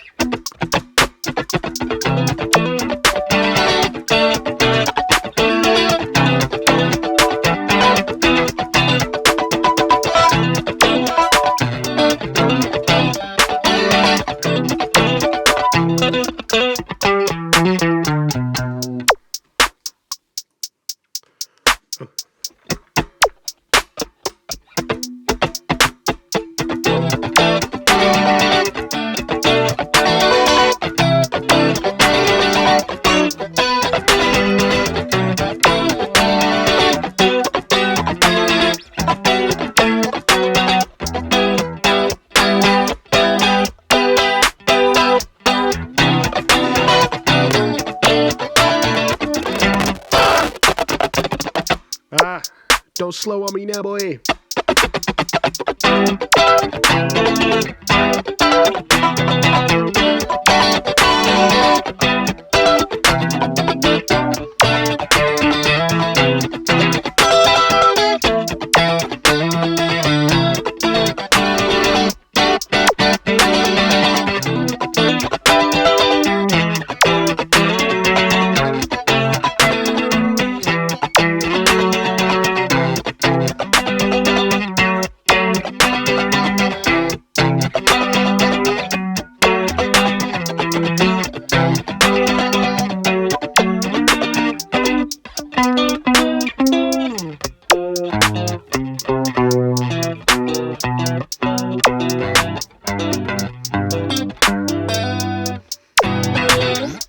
All right, so it's kind of like what I'm hearing is, or kind of like so da da da boom da boom she ga boom back a da da boom she ga back a da boom she ga so.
So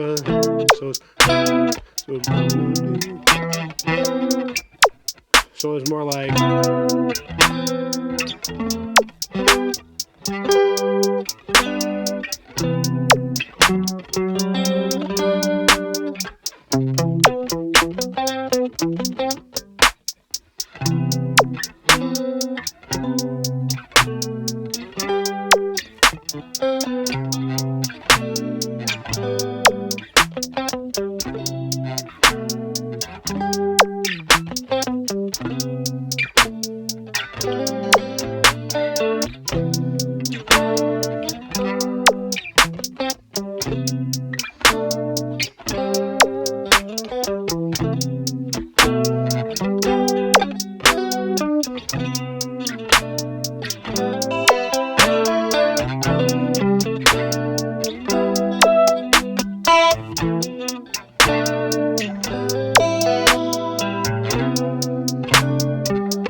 Okay, so we have somewhat of a progression there, because I like the idea of just like the sort of the groovy, just like that.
Okay.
All right. So that's like an A bar loop right there.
that seems to be the idea.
Let's get it.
I think it can sound better.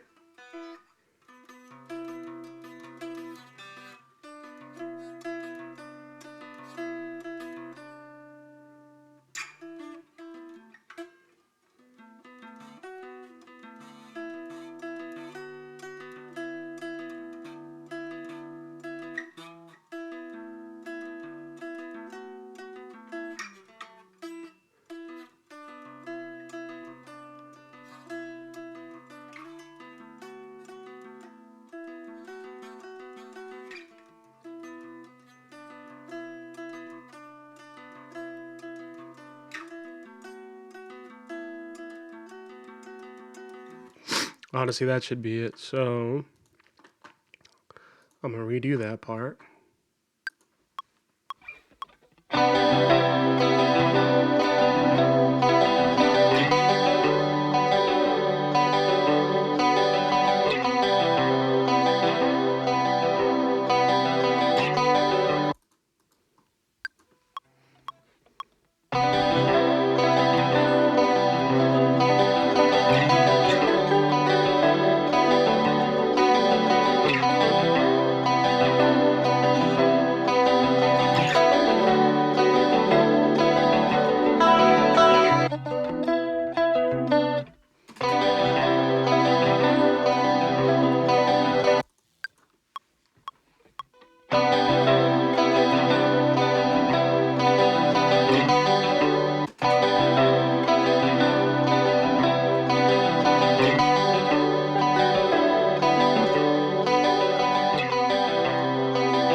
a 16 bar loop.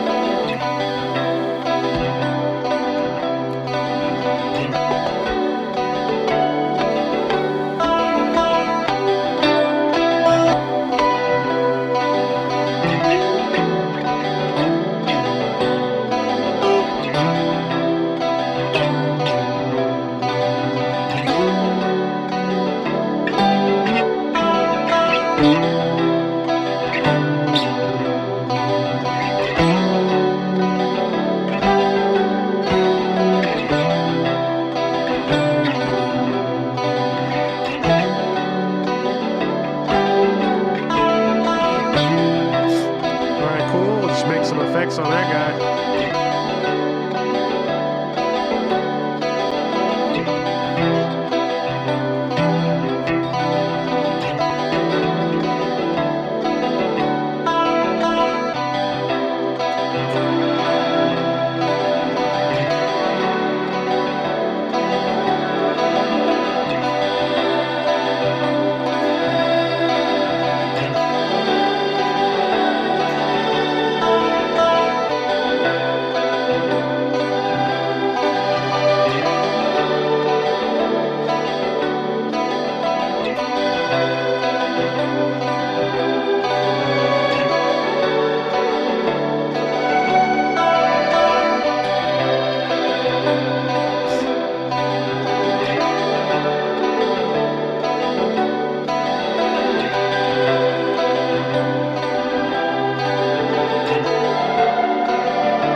Make sure it still fits a...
simple guitar loop idea right there. So we'll just kind of give some space, 2 bars of space for those guys, and then 2 bars of space for this guy. And then we're going to take away the drums. And then we're going to save that as something. No, we're not going to call it actually something. Although I have done that before. Because for those of you who know how I go about naming beats, it is pretty, what's this? Pretty wildin', if you will. We're going to make a new folder. We're going to call it Week 10, because we are on our 10th week of keeping up with the loopy loops. Started on May 4th. And this session we will call... Actually, what key is this even?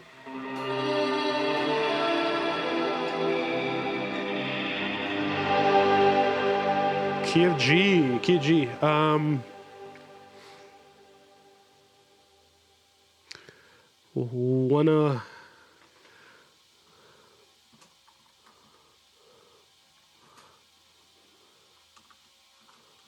We'll call it Winnebago. Why am I calling it Winnebago? Because I wanted to have something that had Winna in it. That's literally all. That's the only reason why we're calling it that. And it's 116 BPM. BPM. Produced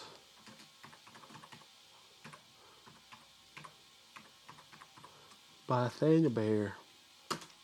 Alright, that's one guitar loop idea out.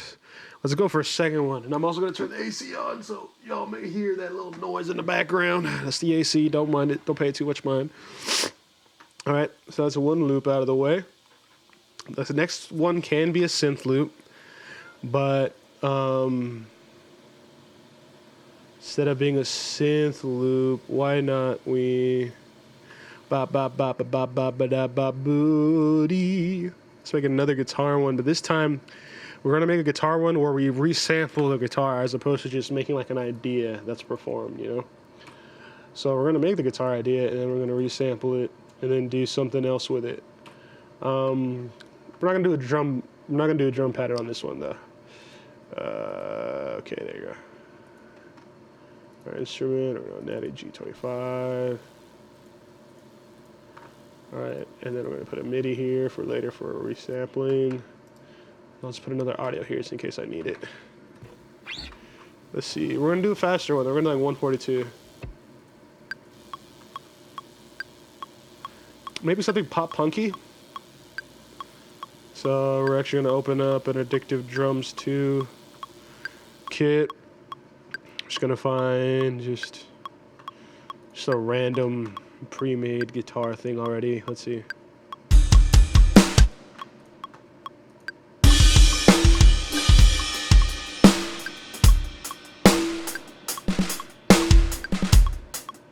Cool.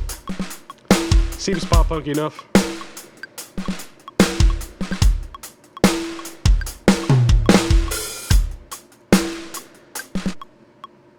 Alright, we're at 142. Nah.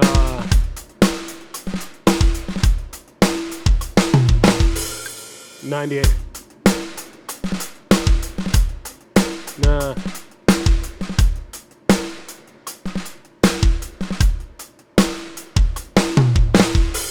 All right, 77.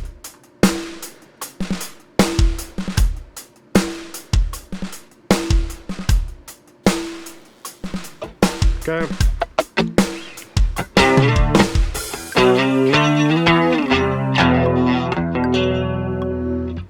You know, let's mess around with some distortion on this. Why not? I don't really do distorted guitars typically because I just don't have good enough tones for them, but let's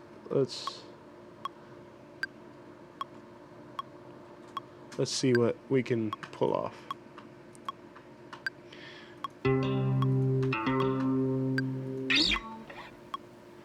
Let us do the Lion Super Lead.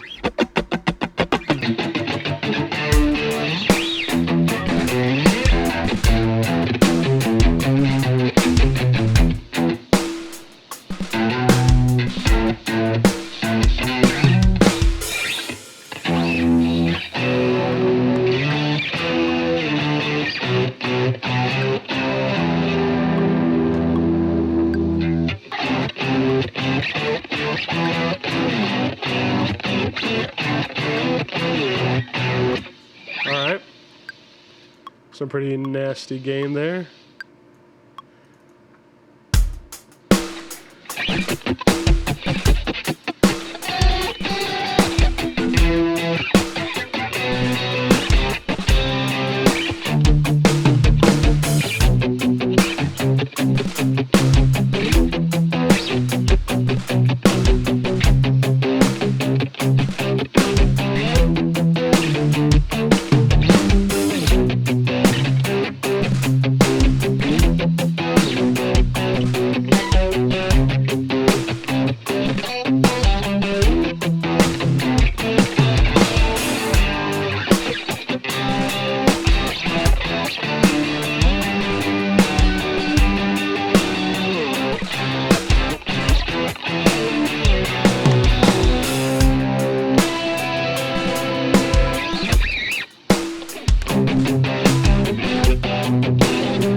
Okay, so it'd be like a 16 bar idea. So it's like a chuggy part that then goes to a bigger part.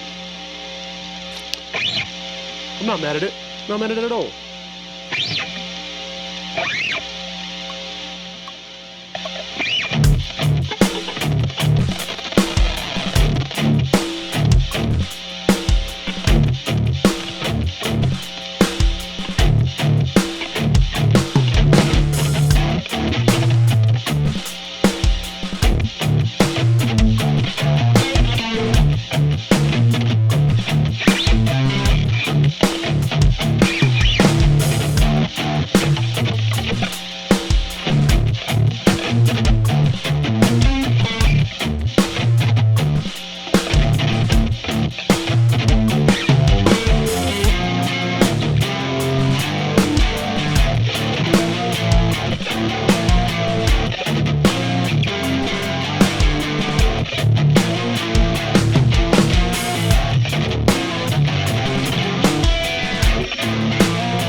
Okay. Was planning on just sampling myself, but we went the more metal route. Not mad at metal. I'm not mad at it at all. Quite on the contrary. I'm just not a crazy fan of the tone, but I mean, who is really ever a fan of distorted tones?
I'm gonna resample that because that sounds cool.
Odyssey, it's an idea right there.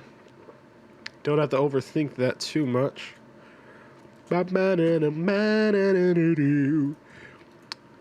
It's like, dude, you're just making second ideas. Like, of course, because I cannot be bothered with your face.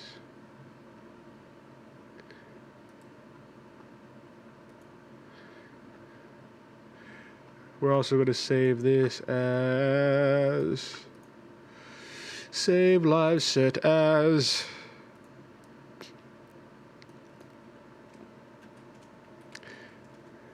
Dio mode in honor of Dio. 77, what is it? Dio mode. I want to say this is in the key of G as well, which I like the key of G on guitar, or E minor, depends on how you want to look at it. Actually, this one I might do E minor just for the sake of the feeling of it, but it's still G. Let's see, what is it? Because it's like drop D. It's like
wow, key of F actually.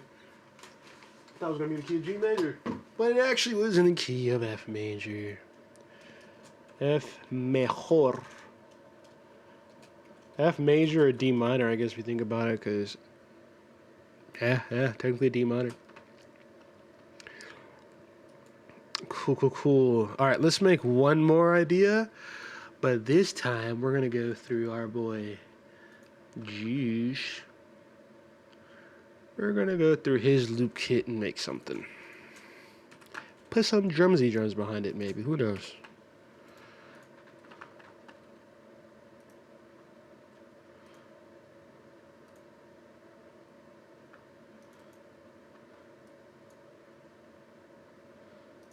Let's see, we already did 8 years. Let's see. What's this one like?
Okay.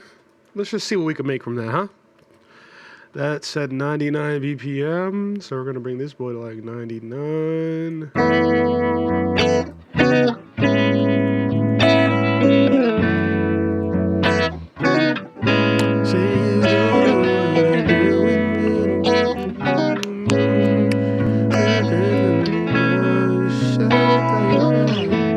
There's something really like that.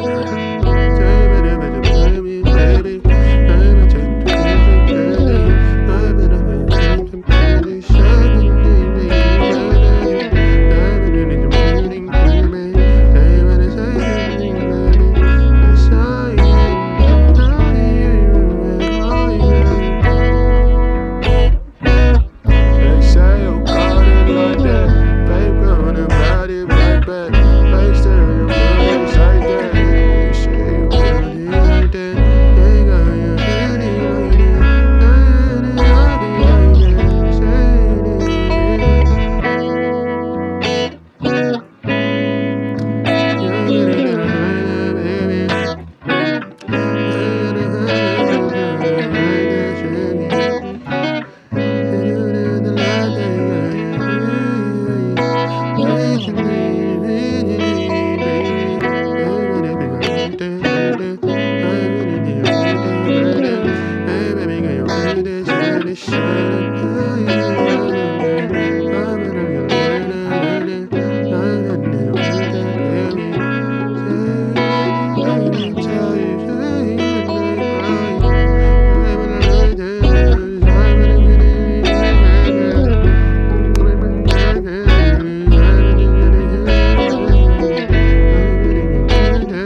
we'll see if that ends up being there. Da, da, da, da, da, da, da, da, da. Cool. We'll use both of these.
So these three are triplets. So we're going to quantize them. Brother. Maybe eighth note triplets? Oh,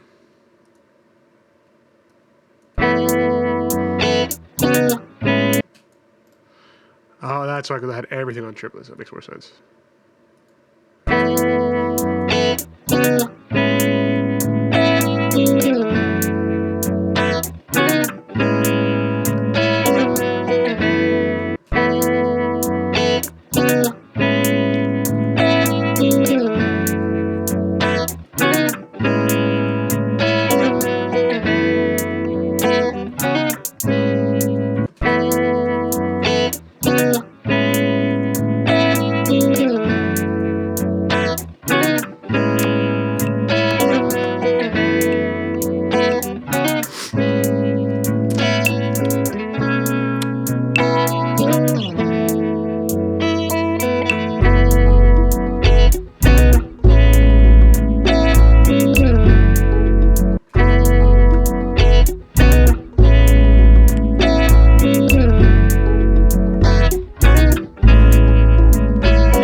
Honestly, that's really all I hear that sound at.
So probably on the second half, maybe.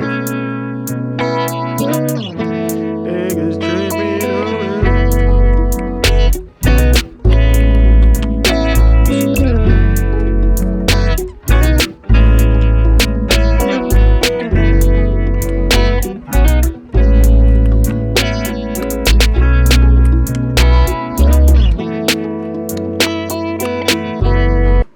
something like that.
We're gonna use one of my little favorite little instrument thingies. Hey, hey, hey, hey.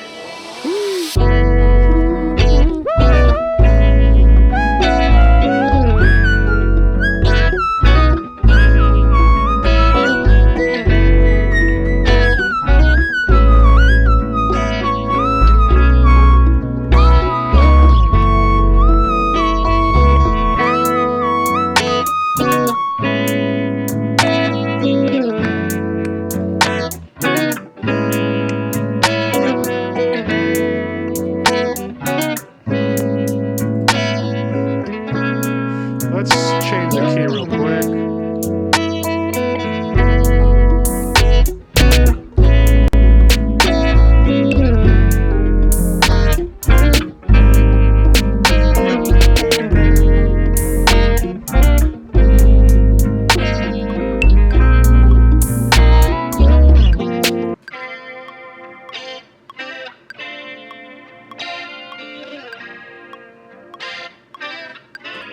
It's fun with the timing, so what I'm gonna do is go to all these boys, select one of these, select all of them. Actually, select one of these and select all of them, warp, bring the pitch down to.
get there when we get there.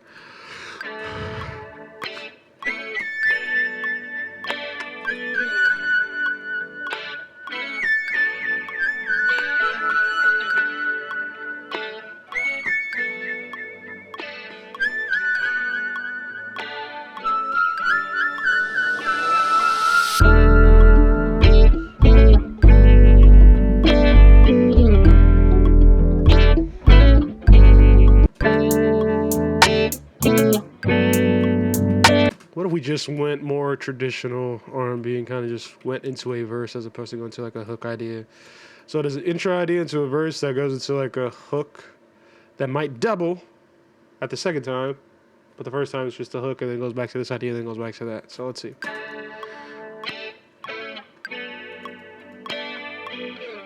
So it has like the little motif idea right there, right?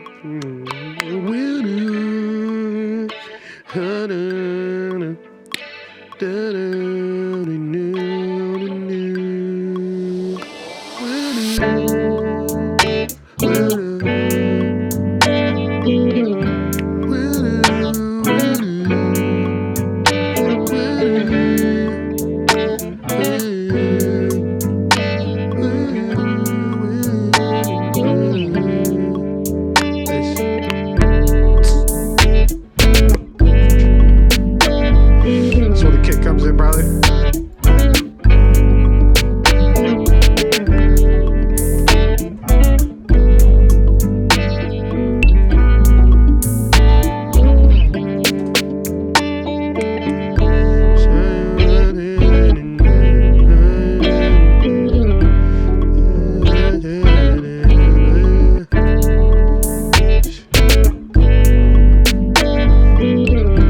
It's like what, an 8-bar verse? It could be a 60-bar verse though if it's more melodies.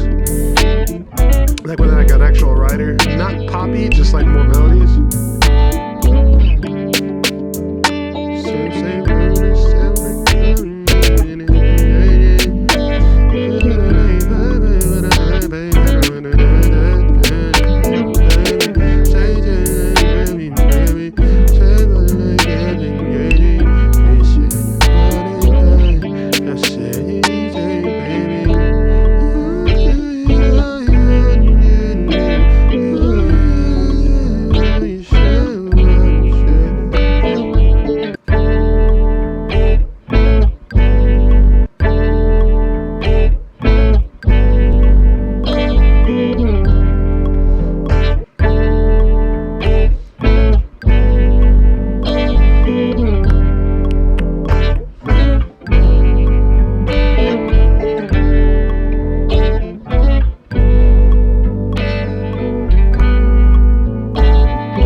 Some type of like impact or something.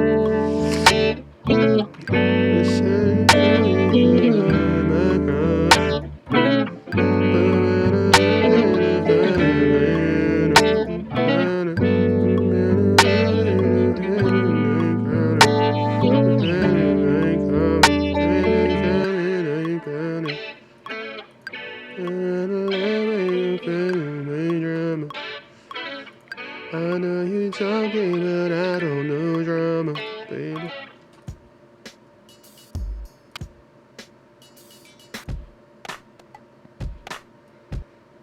I'm curious what that would sound like here.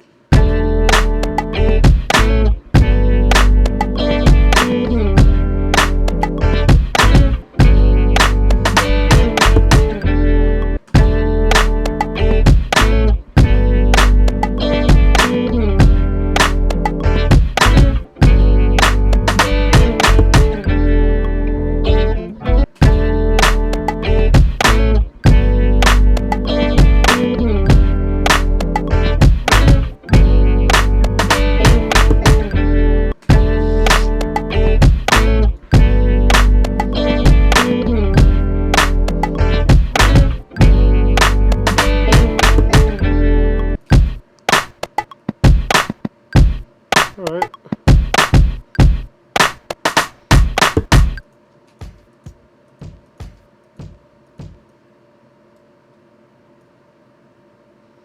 Let's try that.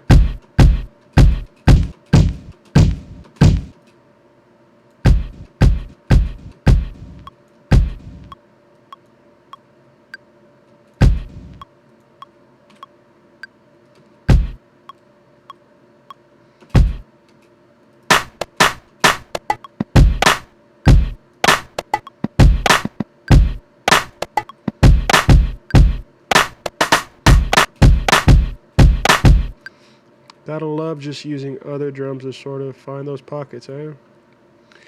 Da da da.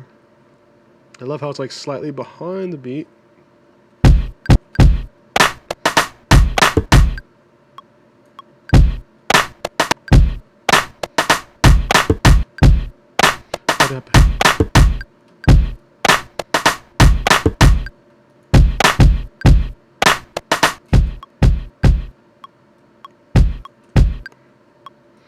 Cool.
Do I have ambiance?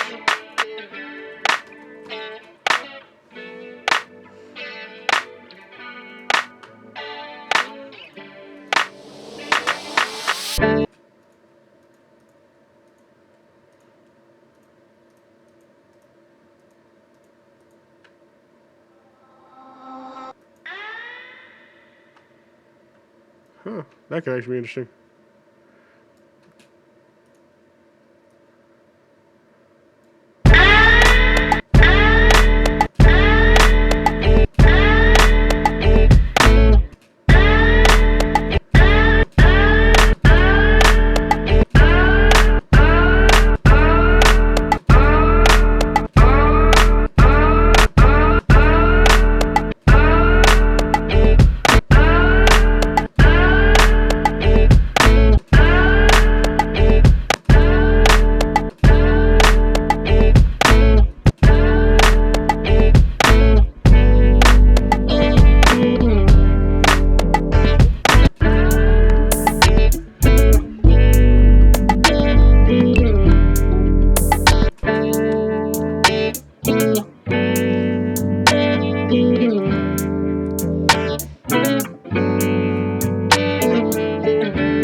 Okay.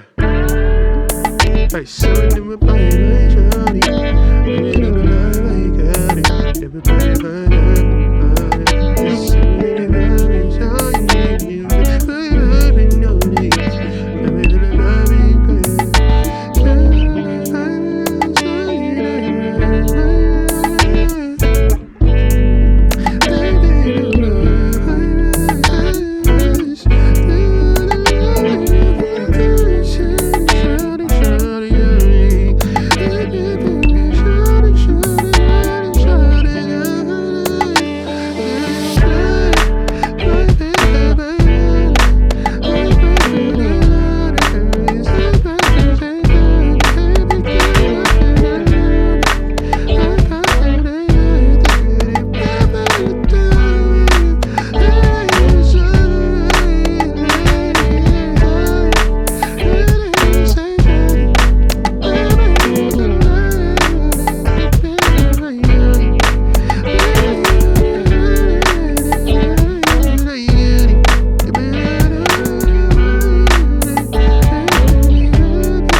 Let's try that, and then if we need to, we'll change that.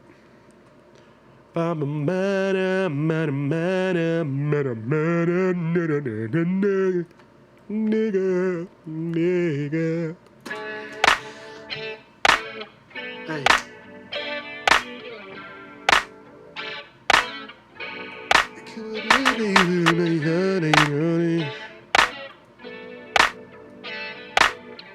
Let's let me go with effects over here.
want a different rim, but I know that should be a rim in that section.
I just want ambience right there, and then that completes that part. It's like a bunch of people talking.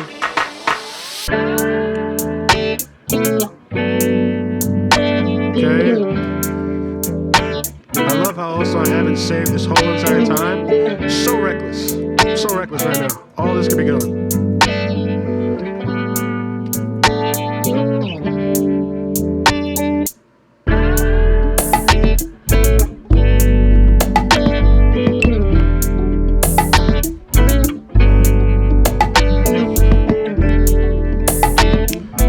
Kind of want to get into it immediately, low-key.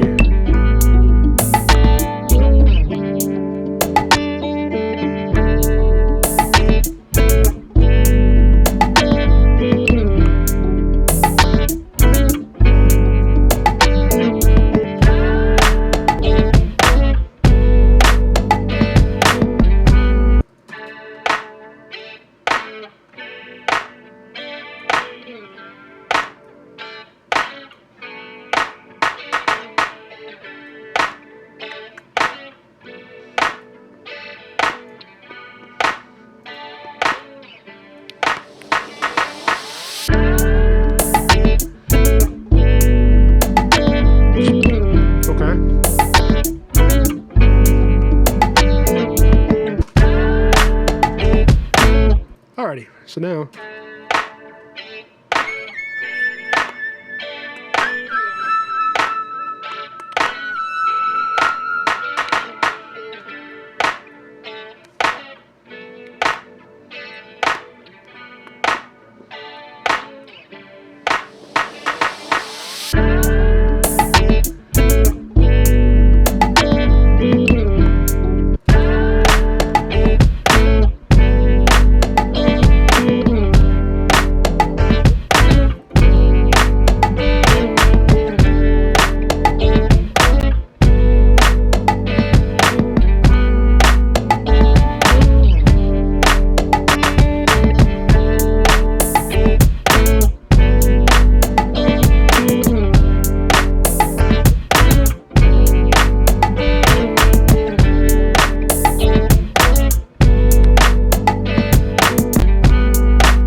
Okay.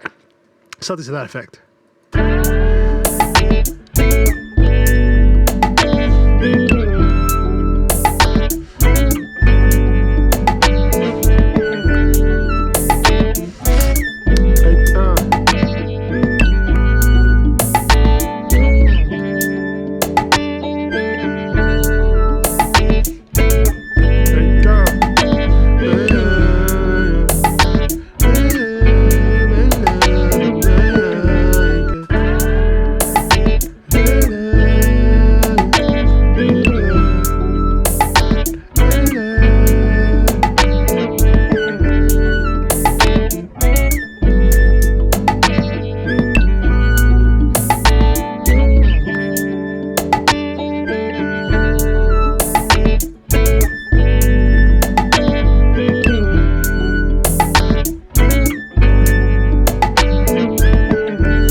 finals.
Honestly, I kind of like that for the time being.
One more ambiance, to be honest, and I think that's chilling. Because even though I want to add that lead sound in the second verse, it's like, let's hold off on it. Maybe like a vocal chop.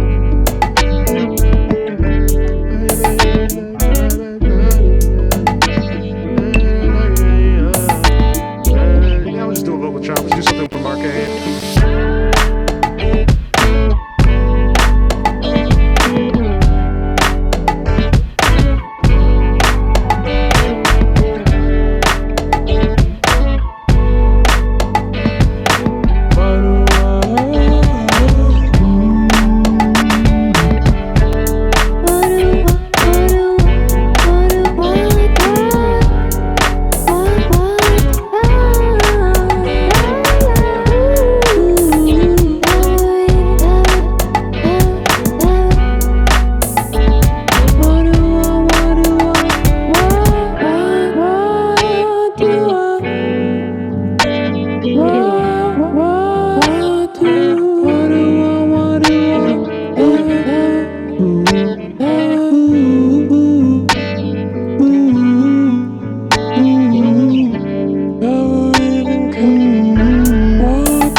We're not gonna do it. I'm gonna keep it pretty simple, and then it's not particularly done, but you know.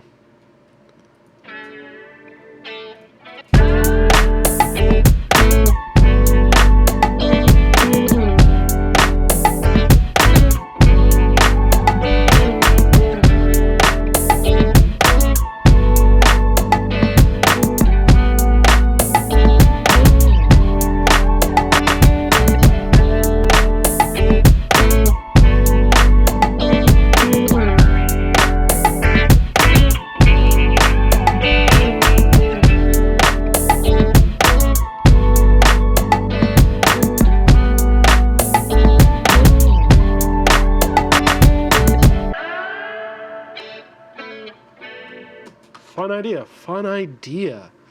Save live set as was this one was called what was this called? I have no clue what this was called. Because I usually whenever I cook up to someone's loops, I always want to make sure like I get the name. What's next? Okay, cool. So this one's called What's Next?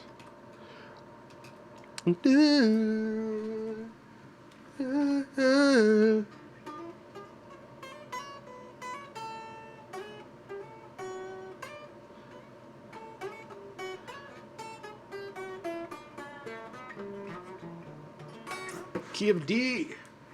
Mejor. Viernes día mejor. Alright.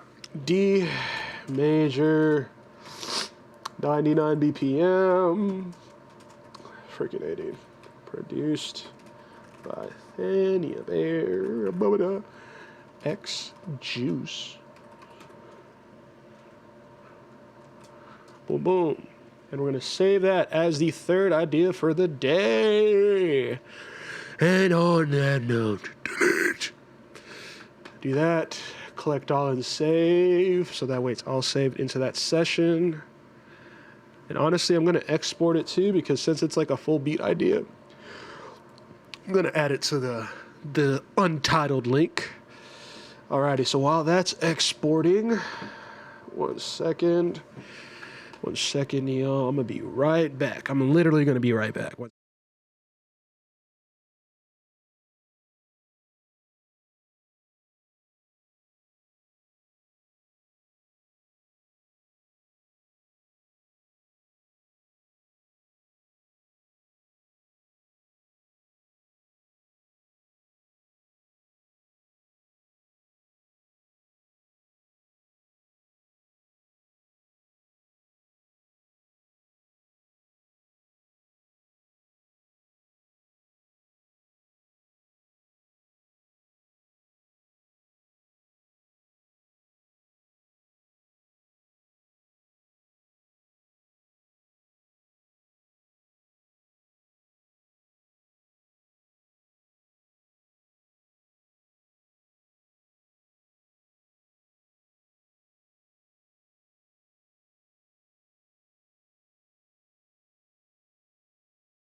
Okay, and I'm back. Okay, so right now, the beat is currently exporting.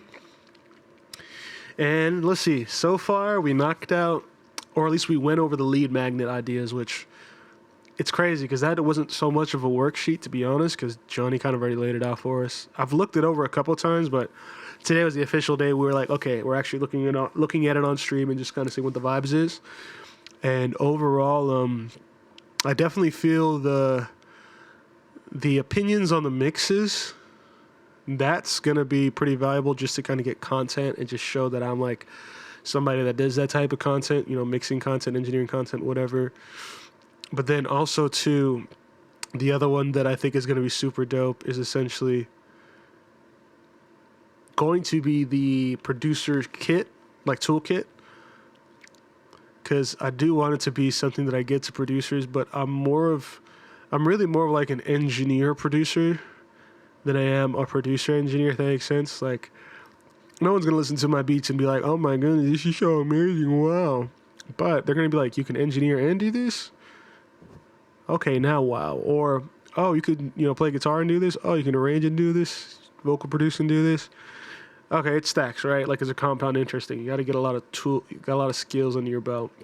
And then whatever you do best is just going to naturally shine as far as just, what you do. Which, I guess sampling is another thing I'm pretty decent at. As y'all seeing, like, just taking a loop. And I didn't really do too much to the loop at all. I didn't even change the key. Kept the key the same. It was just more so figuring out how to create a beat around it, or what feel to create, like what sounds to select. And even then, like, the rim shot I picked for like the verses, that's probably going to change. If I bring it to like another producer that's like a producer minded kind of person, I'm like, yo, dude, what sounds should I put here? And then from there, that's kind of what it would be. And then whoever the vocalist would be on the writing portion, which, not even on the writing portion, just on because if you're performing it, it's not the same as writing it. And that's like a whole other thing. But yeah, in terms of the record itself, yeah, I think I could potentially work this one. I mean, we definitely have another one that we did to Juice's loops as well, which he gave us like 30 loops, so we got more than enough to go through and just make vibes out of. Which, to be honest, some of the vibes we make from this, I'm considering putting on like an EP, like a collaboration EP of sorts. But they're like, it's got to be the best of the best, and to me, I just don't care enough to think what's best and what's not. Call it apathetic. I really don't. I don't know what to say to that. But so far, the 3 ideas we made today, we made like a metal kind of like, not even metal, it's really more just like hard rock kind of idea. And then we did a pretty simple kind of like emo guitar idea. And then we did this idea. You know what? I just kind of want to knock out a synth concept, just like some cool chords, and then call it a day, just to have 4. But then at that point, that's like 4 a week. I already hit my quota, minimum of my quota, rather.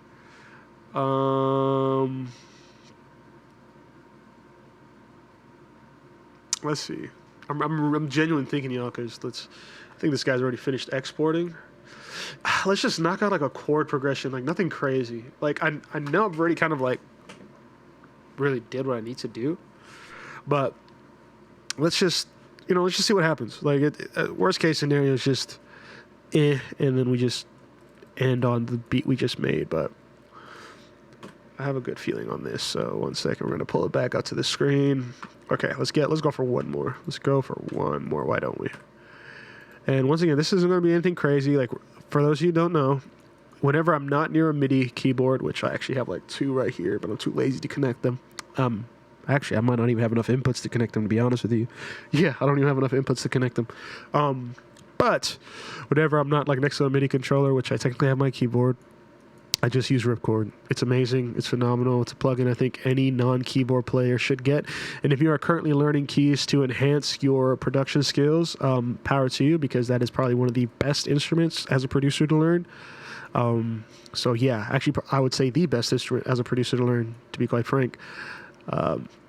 But nevertheless, Ripcord, it's this guy right here. Well, you can't see it because I don't have it on like the screen where you can see my plugins, which sucks because you kind of can't see what I'm like adjusting my settings for and whatnot. And you kind of just see like a static screen most of the time because sometimes I'm adjusting settings while I'm playing things back and forth.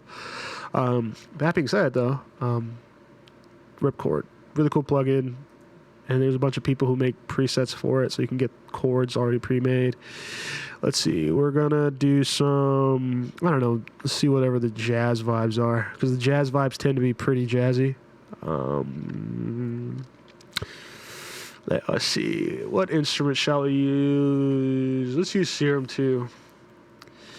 And we're gonna go to factory stuff, and we're gonna go to keyboards. And then interesting keys.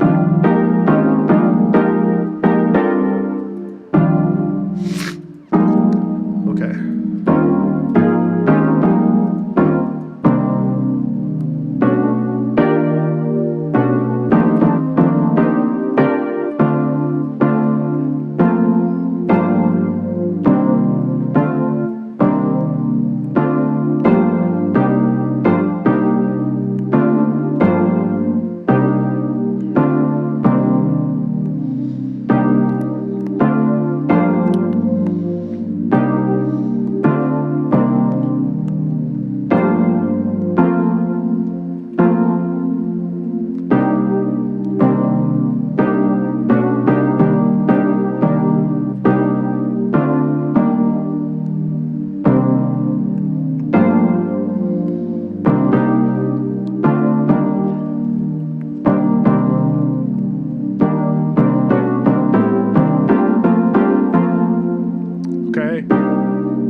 Pretty simple chord progression. No, let's figure out the tempo. All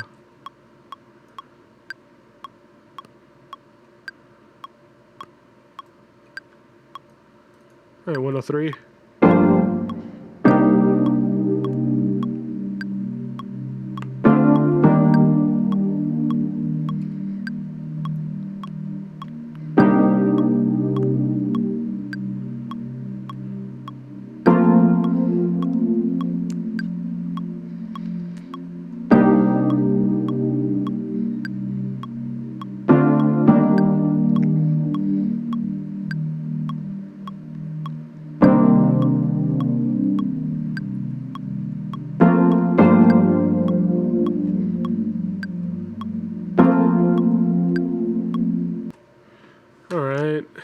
So real quick, let's run that back.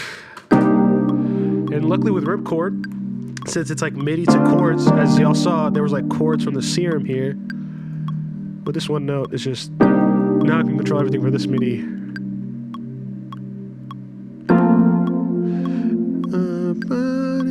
So bad, feeling bad, so far good. I said I'm it.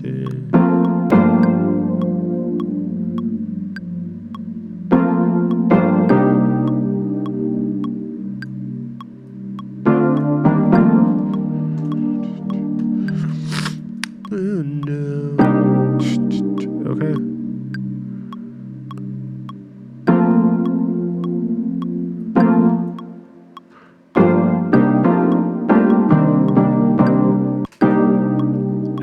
Hey, been around my way. Said I'm gonna step, and I'm better than I'm not afraid to see her now.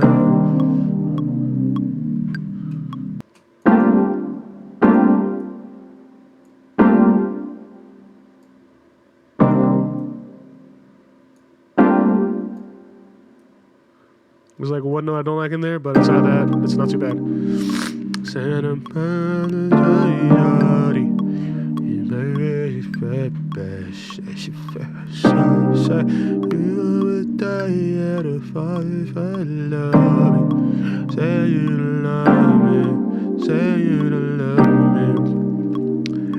Why far away out of God?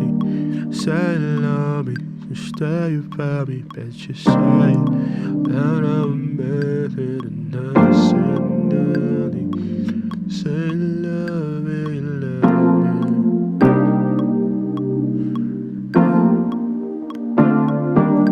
I wanna let me by your life, my right. Say it's all you see the road, so love.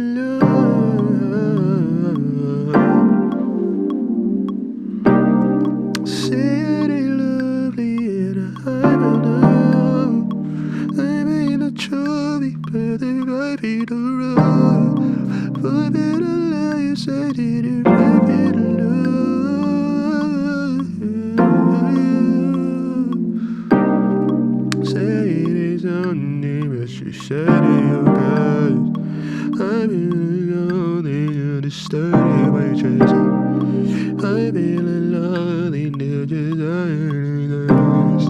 Say hidden gems.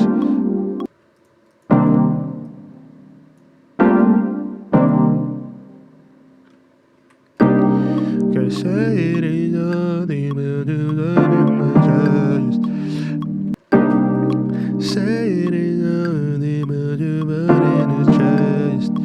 By fear and praise it, I just say first. Say it ain't nothing, just don't lie to my chest. Say it your best. I can discern him, I just out of my chest. Please don't tell for me, but just I feel like I'm. You just said nothing, but don't say to my head.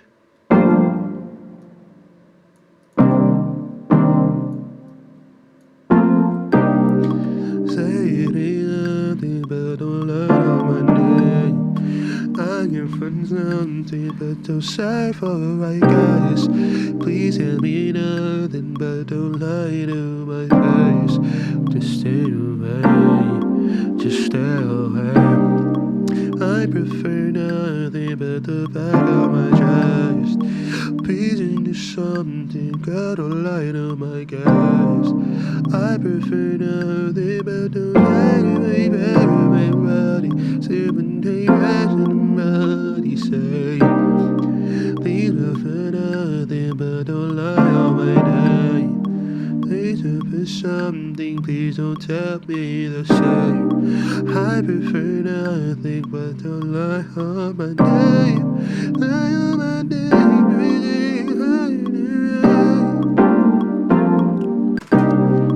please prefer nothing but don't lie on my name. but no feeling the same. I can tell all the things you write it adjust, but it'll last, but it'll last. Baby, it'll learn where you find it last. Don't run, but don't tell me, but you say that again. I prefer nothing, but don't fade out of the base. The better, nothing, but don't say to my chest. He's not to nothing, but don't learn my best. I can tell nothing, but don't say it again. Please don't be from things that don't light up my face. I know my face, I know my face. I don't tell nothing, but don't lie to my face. I don't feel nothing, but don't say the same. I'm up the country, but don't wait on days. Hey, but nice. Hey, but yes.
Try this again here.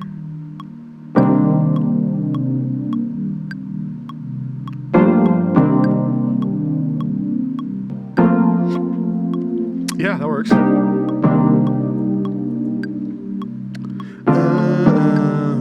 Okay. And then run that back again. 1, 2, 3, 4,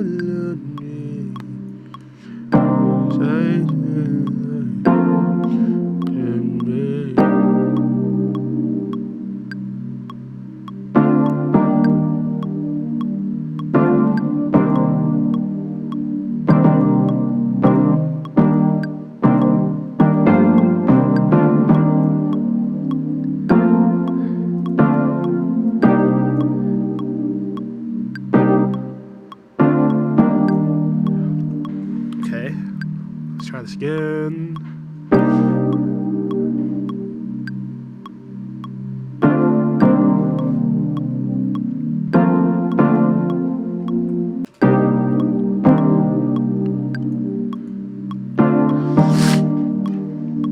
Okay, I'm gonna run that again.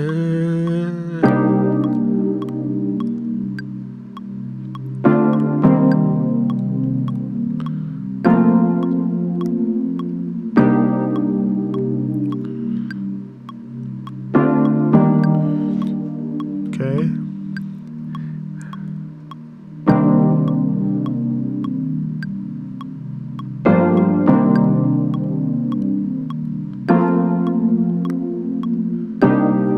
Sunlight from my sunlight, baby, I'm missing, but I did die. I was stiff and burning another side of my body, stuck in my body, and I love in my chest. Yeah, you stop in my eyes, big girl, no love in my chest. Please prefer nothing, but don't say it again. I prefer most things, but don't fade again. Don't let it again. Don't fade it again. Hey, baby, you really me. Baby, baby, you're dirty, dirty, dirty.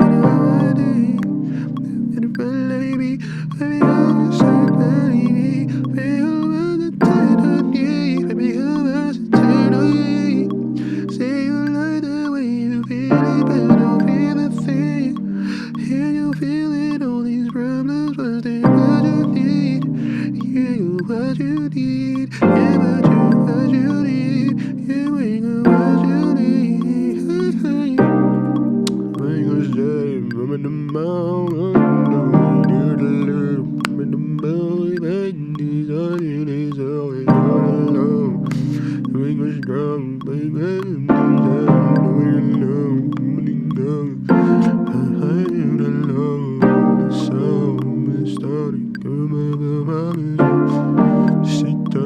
Sit down, let me get your day from. Say what I know you from. Let me get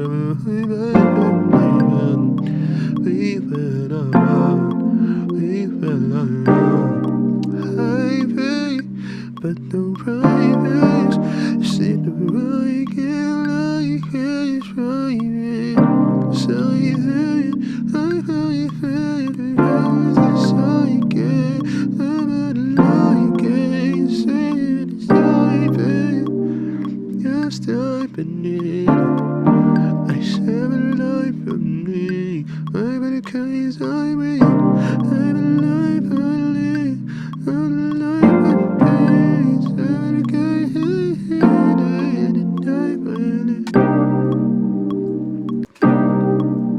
just for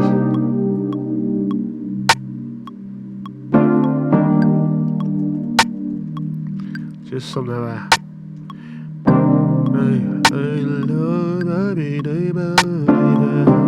been eternity. I've been nothing good to love. Okay, let's not do that.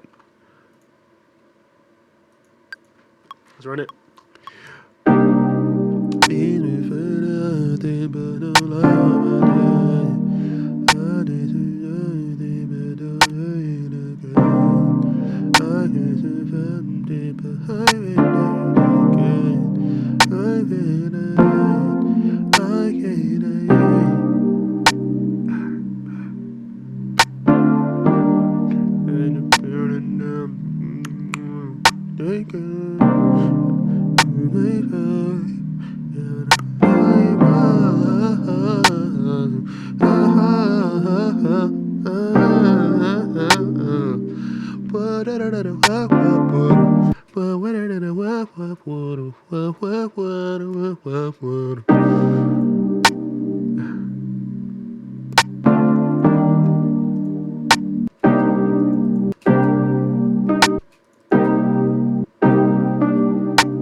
Stay grounded.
gotta hear this with two-step hats, because y'all don't know if it doesn't sound good with two-step hats and like a snare on the 2 and the 4, or the snare on like the 1 and the 3. Really not the 1, mostly just the 3. It's probably not knocking. So hold up. We're gonna do 8th notes.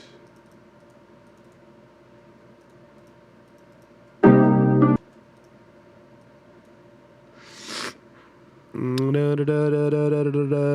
then we'll just pick some basic hi-hat.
For some reason, I just like that second note. I feel like it gives a character. It's a little obtuse, but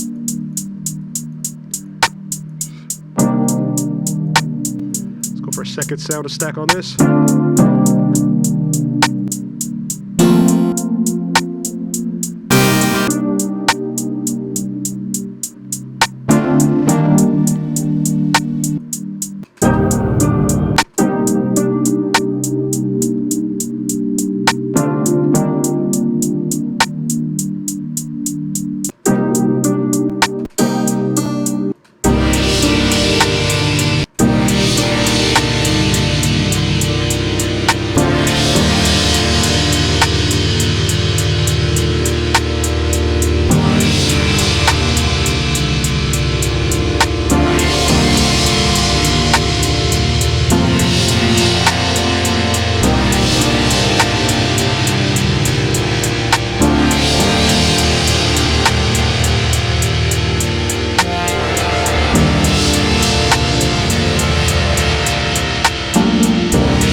Just need like a soft synth, which I'm probably gonna use some State Machine stuff for. We're gonna use Slow Drift.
like a thing.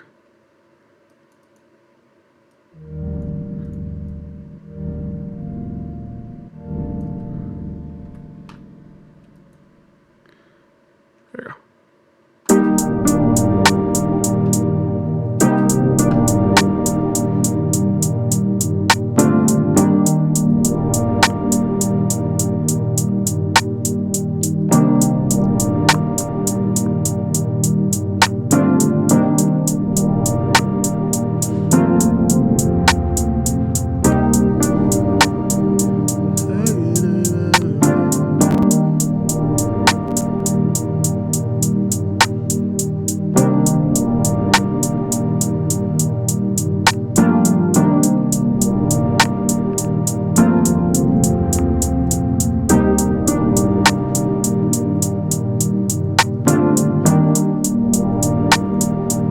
Make this a piano. And what does we do for pianos? Go to faded keys.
Find some random sounds.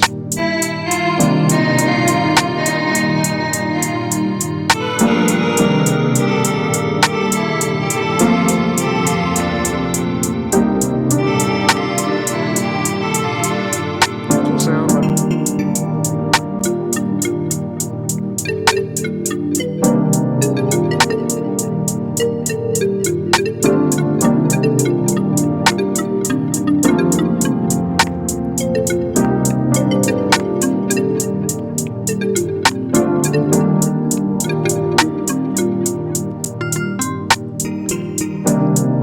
Better yet, instead of doing that, do something slightly more nuanced.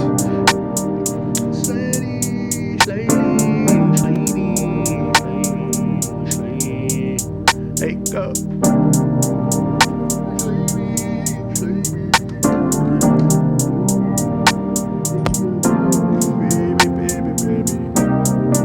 I'm so sorry.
kind of think that's the only other element really here.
Yeah, something like with the delay on it. Like some super like verbed out like delay vibes.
jamming up. Key of B flat. We are in the key of B flat. Collect all, save. Okay. This is idea 4. Morose. Moises? No. Mercantile? No.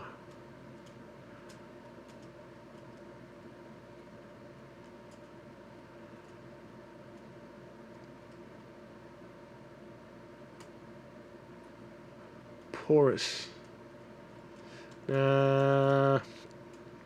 Camden. There you go. Something about Camden works. Don't know why, but it works. B flat major. This is what, 110? 103. 103 BPM.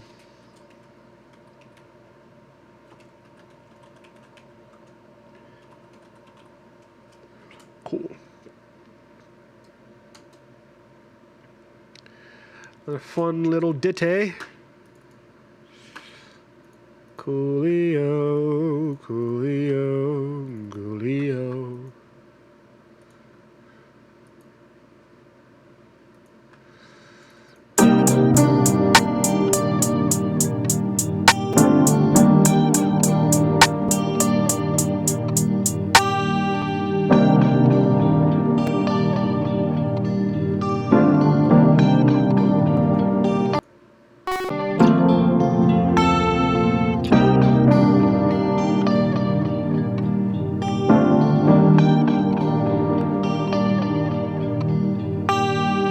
Yeah, that's a fun one. That's a fun one. Okay, cool. On that note, we have definitely knocked out. I mean, granted, we knocked out our weekly goal, but also we knocked out our weekly live goal as well. So yeah, in general, we just knocked out our goal. Alrighty. But you know what that means? You know exactly what that means. It's the end of the stream. And it's been well. It's been swell. It's your boy, Thania Bear, a.k.a. Natty, a.k.a. That Nigga. It has been an awesome stream having y'all join. If you're watching this on YouTube, like, comment, subscribe, hit the notification bell to be notified for more content coming your way. And if you want to download that loop or have access to that loop, 9 times out of 10, it's going to be somewhere on the main channel at some point after this date that you're seeing this. So it might be before once I get into the flow of the content swing, but for sure if you want to hear and or work on or make anything from the ideas made from this stream, go to the main channel, subscribe to the main channel, and if you really wanted like the moment it's ready, I think I'm also going to put it on the Discord as well. So peep the Discord server as well. That's going to be in the description below. So all of those places are places you'll be able to either get contact with me or get access to the samples. That being said, though, I appreciate y'all for joining the stream. It's been awesome. It's been great. It was fun. Cooked up. It was great. I definitely feel like I don't know. Sometimes I just feel like the ideas are whatever until someone does something to them. But as a musician, as a creative, my job is to keep on making these things constantly and as often as possible. So I'm just going to keep on doing that. And y'all continue to send me the fun ideas you make from them. Anything fun, we can put some effort behind and get some attention on it. But yeah, all that being said, appreciate y'all. Love y'all. Peace.